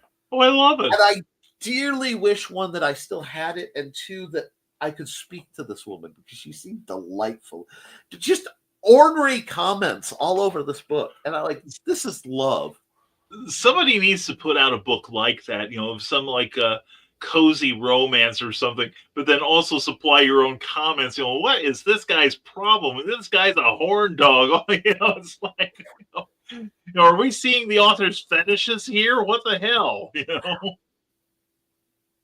I think that could be fun. Yeah. Now there's the book I'll give to you, Nick. There you go. You gave me 2 books, and I gave you 1. What's funny is I'm trying to decide if I want to point it at my wife or my buddy Kivrin, because I think it was Mandy wrote derivative fiction, and it was guys talking about he's telling a story, but the college professor keeps yelling at him about what's wrong with it, so he has to retell the story. Yeah. And we were talking about people that appear in books. The professor referenced is someone I respect his intelligence. Yes. I respect his intelligence. His opinion was complete drivel, but he was very. my classes with him were so bad, Mandy completely refused. She's like, I can't be. I'll hit him with a chair. Yeah, that was kind of like me at one point in time. It's like I might read a pundit like William F. Uh-huh. Buckley, or or Barry Goldwater, to go to the other end of this, other on that spectrum. And I might not agree with them on everything, but I love the way they say it. Yeah. Although yeah. Barry Goldwater did pull me towards the, I started out life as a 60s liberal, but a 60s New York liberal. And then although I live in the Midwest, but I eventually moved more towards the center and a little bit to the right after reading Conscience of a Conservative by Barry Goldwater, the former Arizona governor, I believe he was, and presidential candidate in 1964. And this is a guy, I loved his attitude because he was also a pilot. He was a trained pilot. And when he turned 65, the law was at the time you had to have a co-pilot with you. So he hired a 70-year-old to be his co-pilot. Oh, there is no compliance better than malicious compliance. It just my favorite kind. Yes. Oh. Well, and see, I love reading things from people I may disagree with. I do at too. a given point. Yeah. But if their argument is valid, yeah. And that's what the classes were. I mean, his problem was it was actually graphic novel as literature. So it was a very fascinating course. What bad? But he was the summation was he was talking about how graphic novels and sequential art has affected people. Uh-huh. And I mentioned, you look at the X-Men in the late 70s, early 80s, and you look at the issues they're dealing with. And he goes, no. I'm talking, and he fires off these graphic novels that maybe 3 people have ever read. Right, yeah. I mean, this is the same man who dictated that reading for immersion is an inferior style of reading. Anyway, yeah. I remember my friends actually had to hold me down in my chair as I was bellowing. Listen, if you're going to talk about things that affected the populace, you have to leave the mahogany halls, jump out of the ivory tower you're in, and actually look at what people read. Yeah. My oldest friend had a professor like that in college who, he used to write the advice column in Playboy. Oh, wow. Am I mixing the right gin for this, Manhattan I'm making, sort of thing. And then he gives you like a couple paragraphs on the proper gin and everything. And then he goes back to his class and, comic books. Oh, you're reading popular literature. Get away. Why aren't you reading, Dostoevsky in the original, his original language sort of thing? And it's why don't you put a pin in it and hang it in your butt, fella? Yeah, I love authors. Snobbery is what it was. Yeah, and that's the problem. It's the snobbery, and I've gotten to the point where I kind of like gatekeepers, and I like their little gates because they make such a delightful sound. When I take the equivalent of the untouchable snowplow, and I just drive. My whole adult life has been dedicated to just smashing through as many gates and dragging ramps behind me. Yes. Just to infuriate these people. Fueled by spite. Yeah. It's like you've done well, my disciple. Thank you. I love when people have their own policies, their own things they're passionate about, right up until they club somebody else with it. And as soon as you start clubbing people with it because they're not following what you like, now we have issue. And that does bring me to probably the rudest thing I've ever done in my entire life. Okay. I had a friend Okay. in college, Yeah. and the factors you need to remember is I was very poor in college, Right. Is where we all. and I was not. I was closer to the bad, dangerous to be around Nick than I am not today. I'm nice and fluffy, Right. and peaceful, Right. but Spirit Week, Oh. and they've got the clubs doing things and the cheerleaders doing things, but importantly, they would bring out a giant grill Oh. and give away free hamburgers. Now Now, there are that's few things in this world I love more than a hamburger, and a good hamburger. yeah. It's like a nice bacon cheeseburger. Oh yeah. And I haven't eaten today. I've been on campus since 6 in the morning.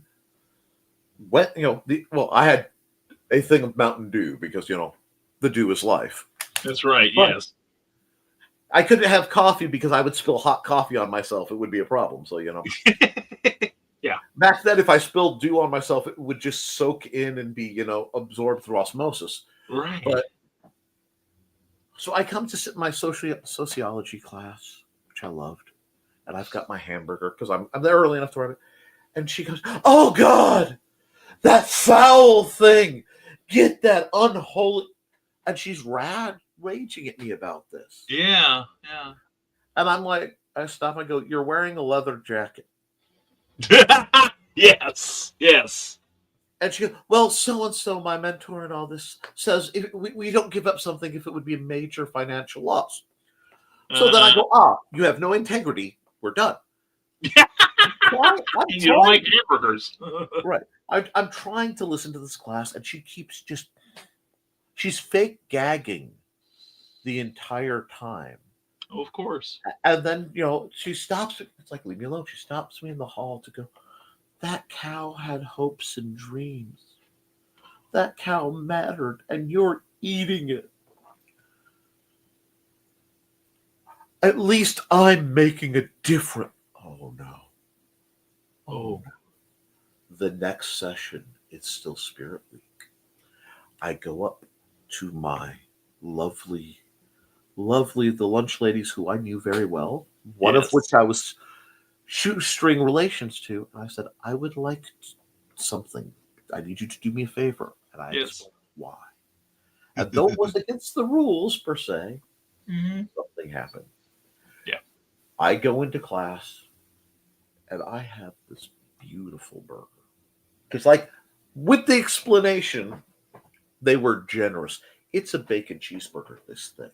Ooh. I destroy, and I'm eating this thing, and I am being bad. I am eating it like it should be a 900 number. Listen to me eat for hours. You're pioneering ASMR, right? Right. I mean, and she's snarling at me and being herself, and I have one hand down, and I finish it. I'm licking, and I'm just juicy Angus hamburger. Yeah. And I look at her and I go, "That was one of the best burgers I've ever had." And she's yelling, wait, I want you to understand something. I ate that because I was hungry. Because I didn't have breakfast and I really needed something to eat." And she goes, well, I mean, if it's desperate, stop. And I pulled out a second one. I said, "I am eating this so you don't make a difference. The only reason that this burger was made, the only reason the cow was killed, the only reason the pig was killed, the only reason the cow was milked, Right. was so that I could eat it solely so that in this moment, your decision not to eat a hamburger makes no difference." Yes. Yes. And that would be the rudest thing I've ever did. I watched her shatter and kind of implode. Oh, that's beautiful. I love that. And the point of it is sometimes when we deal with these gatekeeping, obnoxious, rude people, Yep. You don't need to swear. No. You don't need to become angry or reach down, because that's feeding the trolls. But every once in a while, you just have to go, "It's funny that you think your soul is intact. and proceed Yeah. to crush it before their eyes, and Right. root through the bits. See, I'm much nicer than I used to be, guys. And Yeah, sounds like, and I understand that completely. But anyway, but no, no, I like that. I like when you get to be a good guy from hell. You know, you're doing yes. all the wrong things for the right reasons. Oh God! And see, this is why I think we need more westerns. Yeah, We I need love more westerns. westerns. There's a song that became very popular for a little bit by a band called the band's Poor Man's Poison, Okay, yeah. and it's go. Hell's Coming With Me. Oh, right. I've heard that. Yes. And Yes. one, as somebody of your background, Yes. you need to look up their whole playlists, Uh-huh. because almost all of it Yeah. is like talking about they're coming to take, the rich are coming to take my money, and there's nothing I can do, but I'm going to do it anyway. Kind of. I mean, it's really, in a funny way, modern protest music. I love it. I miss the fables that we used to have of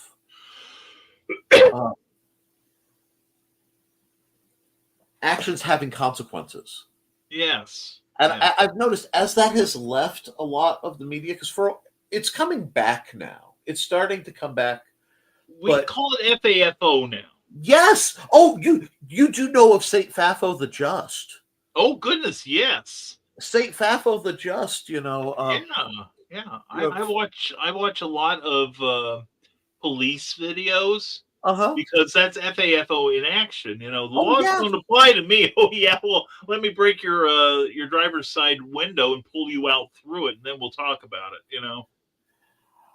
Yeah, Well, that's the thing. It's like back when I was young, you didn't say stupid things. One, because you didn't have a wide disbursement of your idiocy like the internet provides now. But you never knew if somebody was going to go on your door one night and say, I heard you said something I don't agree with. yes. And they might come in and rearrange your dental work for you. So, it's like, that with all the keyboard warriors out there now. Exactly. People can share what little information they have in their peanut brains, and they can do it confidently because most of the time they can do it under a pseudonym, and then they'll do it knowing that whoever reads it is probably half a world away. So, Right. yeah. So that's The why funny civility is broken down. The funny thing with that is, one, I've recently encountered people who have not been punched in the face.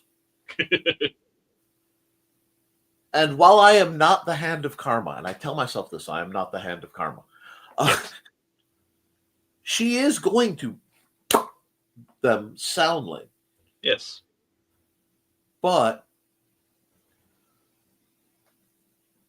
I have encountered people now who have grown up in the generation of keyboard safety Uh-huh. who will, in a group chat, type something Yes. and then be shocked when face to face. You're like, if I were a less nice person, I'd be greeting you with a folding chair right about now. Yeah. Well, I just typed that. It's not like I said it. Yeah. There, many years ago, there was a toothpaste commercial, and it put a phrase in my dad's vocabulary that went into mine, where the guy brushes his teeth with Crest brand toothpaste, Right. and it gives you the Crest Invisible Shield. Yes. And like this cartoon shield pops up, and they're showing, I everything. remember those. Yeah. Well, he talks about people walking around with their Crest Invisible Shield, Yeah. and they really feel like, "Ha ha! You can do nothing to me." And while I do not condone violence, Yeah. and I do not exercise it, I Right. practice it. No, Yeah. Yes. no. You're a peaceful man. The look of wonder that happens when their perceived bubble of invincibility pops Uh-huh. is one of my great delights in life to observe. I'd have to agree with you. Yeah. Yeah. And it's not even malicious. Yeah. I rejoice for you, for wisdom has finally caught up with you. Yes. For too long you were so fast, even wisdom couldn't catch you. But Yeah. Yeah. and I delight in this, and it's important that we always try to check. Yes, yeah, okay. I'm gonna Yeah, bring I up. see that. Yes. So social media made y'all too comfortable with disrespecting people and not getting punched in the face for it. Yeah. And there was a run with Mr. Tyson where people would think it was cute to run up and punch him in the head Yeah. because he was too old to box anymore. So they thought. Yeah. And then there was this case where he's on an airplane. I remember. This is Mike Tyson. Yeah. You His know, hands are legally considered weapons. I mean, this man, yeah, this is where you're starting to see apex predator in what he does. Yeah. And he's minding his business with like his granddaughter. Yeah. I remember And this that. guy comes up, donk. And Mikey went, pop. And the continuation of the first one might have been excessive. Yeah. I think the air blast would have been enough. Yeah. But he lays the guy out. And his voice, though, I have no problem with Mike Tyson's voice. I will gladly say I have no problem with Mike Tyson's voice. If you were here, I would say, lovely voice, Mr. Tyson. I have a punchable face. And the fact that he's really developed a great sense of humor over the years. He's gotten very zen. And really, it's a lot different from when he was champ. So and yeah, I mean, I saw some great interviews. He used to cry every match. Mike Tyson used to cry. Yeah. Because he knew someone wanted to hurt him and he was going to have to hurt them. Mm-hmm. What a, just what a thing. Yeah. Oh, no, it does make me smile. Oh, I yeah. get it. I get it. Yeah, Foxy, I agree with you, Foxy. But how does this all feed? What does this all pull back to? Because you think I've been off the rails and I'm about to blow some minds. Rails? All of this is guiding you towards how to be a better presenter at when you're vending. Yes. It's whenever you're putting yourself out there, you're vending, you're interviewing, you're demonstrating, you're doing a program for a library, whatever you're doing. And you should do things like that. Volunteer whenever possible with whatever you're good at. Goodness, yes. Yes. You want to do it completely opposite of the people you despise. So if this guy is an arrogant prick, thank you. And you're like, I hate everything about how he speaks. Mm-hmm. Good. You've learned a lesson not to do that. And learning the lesson what not to do is almost more valuable than learning what to do. Because if you learn what not to do, by elimination, you will be left with what to do. It may take longer, but you will be a lot wiser there when you get there. Yeah, you should always be prepared to learn from your mistakes, but it's far more advantageous to learn from the mistakes of others. Absolutely. And I tell you, you talk about presentation. I was going to give you something that helped me a lot, aside from retail. Yes. Where you have to interact with the public and help them, community theater. Because then you get used to playing a role. Even if you're just picking up a spear and, just standing in the background to give like a warm body to the scene, somebody's eyes are on you at all points. So, this helped me quite a bit. And to get over a certain amount of shyness that I am genuinely shy around strangers. But, getting into a role of me, not me. Plus, it's also a great place to experience a sense of community. Not just in the fact that you're doing it for your local community, but you actually get a kinship with your fellow actors and stuff, because you are relying on each other. And Oh, Brian, yeah. just for a second, your audio cut out for me. So when you said yeah, it was back. For a second, I wonder if we're getting some bad weather coming in. I think we might be. Okay. So community theater, you get a sense of community because you're working with people that you depend on and are dependent. If you get like a bigger role or something, and your level of comfort. Okay, it's cutting you down to. It'll give you half a sentence and then it'll cut you blank, and then it'll get okay. All so right. we may actually. I don't know if it's on my end or not, but we may actually have to call this. Okay. Just for technical. I want to talk for another 2 or 3 hours, but oh God, yeah, always with you, buddy. But so what I think I'm going to do is run some ads, and then I'll let you plug whatever you want to promote for a while. And if we take if you want me to, all right. Let me see who. Go for it.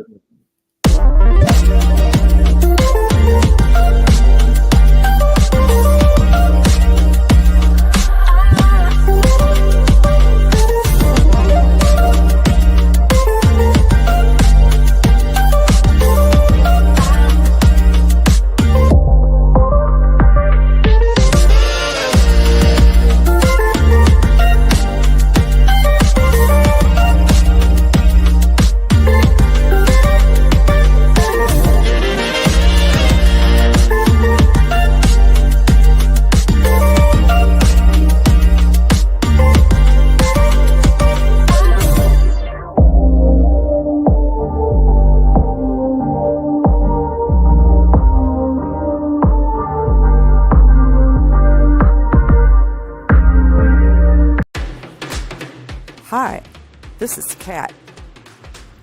During the school year, I'm Mrs. Rothermel, but otherwise, I am Rock and Roll Art Goddess, writing about my past and filming the present.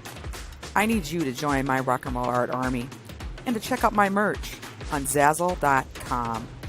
What started out as journal therapy is now 4 books, I see, and an Instagram account to blow off steam, becoming a book, with another to do the same. A short film for a friend.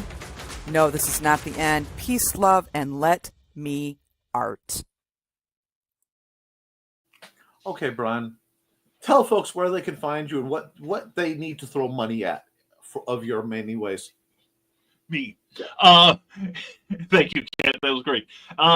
Rising Tide Publications, risingtide.pub would be the place to find me, keep up with me. Also, I have a Patreon account where even $1 gets you, yes, you, my once or twice a week blog. Plus, at higher levels, you get to see my first drafts of what's coming out in book form. Latest books are The Terrors, Superhero Goodness with a Conscience. Also, Quest for the Delphi Oculus. If you like world-spanning mysteries with a little bit of science fiction, this is the one for you. And also, I'm available on Amazon, Barnes & Noble. Any decent bookseller will carry my books. And I also, if you go to risingtide.pub, you can sign up for my monthly email insider information letter. And it'll tell you everywhere I'm going to be. For instance, I'm going to be this weekend, Saturday, at the Fort DSM Open Bible Church with the Indie Author Book Expo, IABE. That's in Des Moines, Iowa, on Saturday. And then the weekend after that, Friday, Saturday, and Sunday, I will be at the Holiday Inn, Louisville, Kentucky for Imaginarium. And then if you're closer to me, Kokomo, Indiana on the 26th and 27th, we'll be at the Markland Mall, setting up at QuadCon there. But sign in at, also follow me on Facebook, all the major social outlets that I rarely use. And please check it out. And please keep supporting this man here. He's doing the work of the gods, and he deserves to get your full attention. Thank you, everyone, for making me feel welcome again. And maybe I'll see you next year. Who knows? Well, the only reason I haven't hounded you was I was trying to give you time to work and not pull you back in. You are always welcome to come in, Brian. I appreciate that. And if it weren't for the fact that I am so bleeping busy, and hearts to you too. Thank you so much. Appreciate Oh. it so much. Thank you, everyone, to welcome me back. And I'm going to keep cranking out stuff that will entertain you and piss off the bigots. In similar vein, working right off of that, I want to remind everyone that tomorrow is Wednesday, which means it's the Nevermind the Furthermore and fun drawing time. Woohoo! Where I'll be taking requests while we set up the thumbnails for next week. Guys, if I don't stop talking soon, I'm going to get on with him. So I'm going to say, keep writing, keep drawing, keep creating, because as long as you do, you can edit it, you can improve it, but you can't edit a blank page. I love you, and you should too. Toodles!